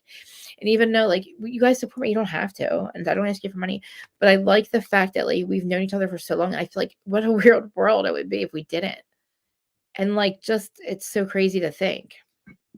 I want to fly. So I feel like when I'll watch Large's videos of her where she lives, and I feel a connection to that part of California. But I also feel like I've had a past life in like LA, but not like, I don't know, not famous, but like I gotta find it, look into my past lives. I feel very nostalgic about there and Canada. And I've never my great grandmother's from Erie, Pennsylvania, which is very close to Canada. So I feel like a connection there too, but I don't know how to get there because I don't fly. And I want to I get so nostalgic when I think about it, but I also feel like we've been here, we've met for a reason, and there's a reason why. And I feel like we've used this technology for good.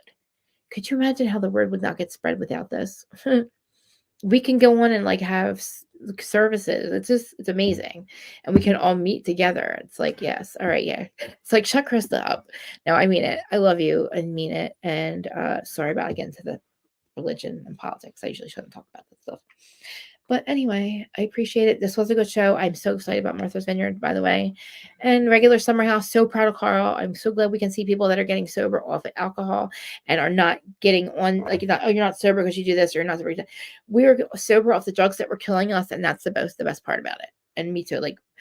We can handle this, and it's amazing. And I love you all. And I will talk to Dustin if I don't see you guys later. Mimir, let's talk about the 420 thing. Because I want to see how I can, maybe I could do it on Instagram. No, because I want to go. All right, we'll talk about it later. Because oh my God, was it 220? Yeah. Also, when summertime gets here, I always want to be outside a lot, and I did do it from outside last year, but it was hard.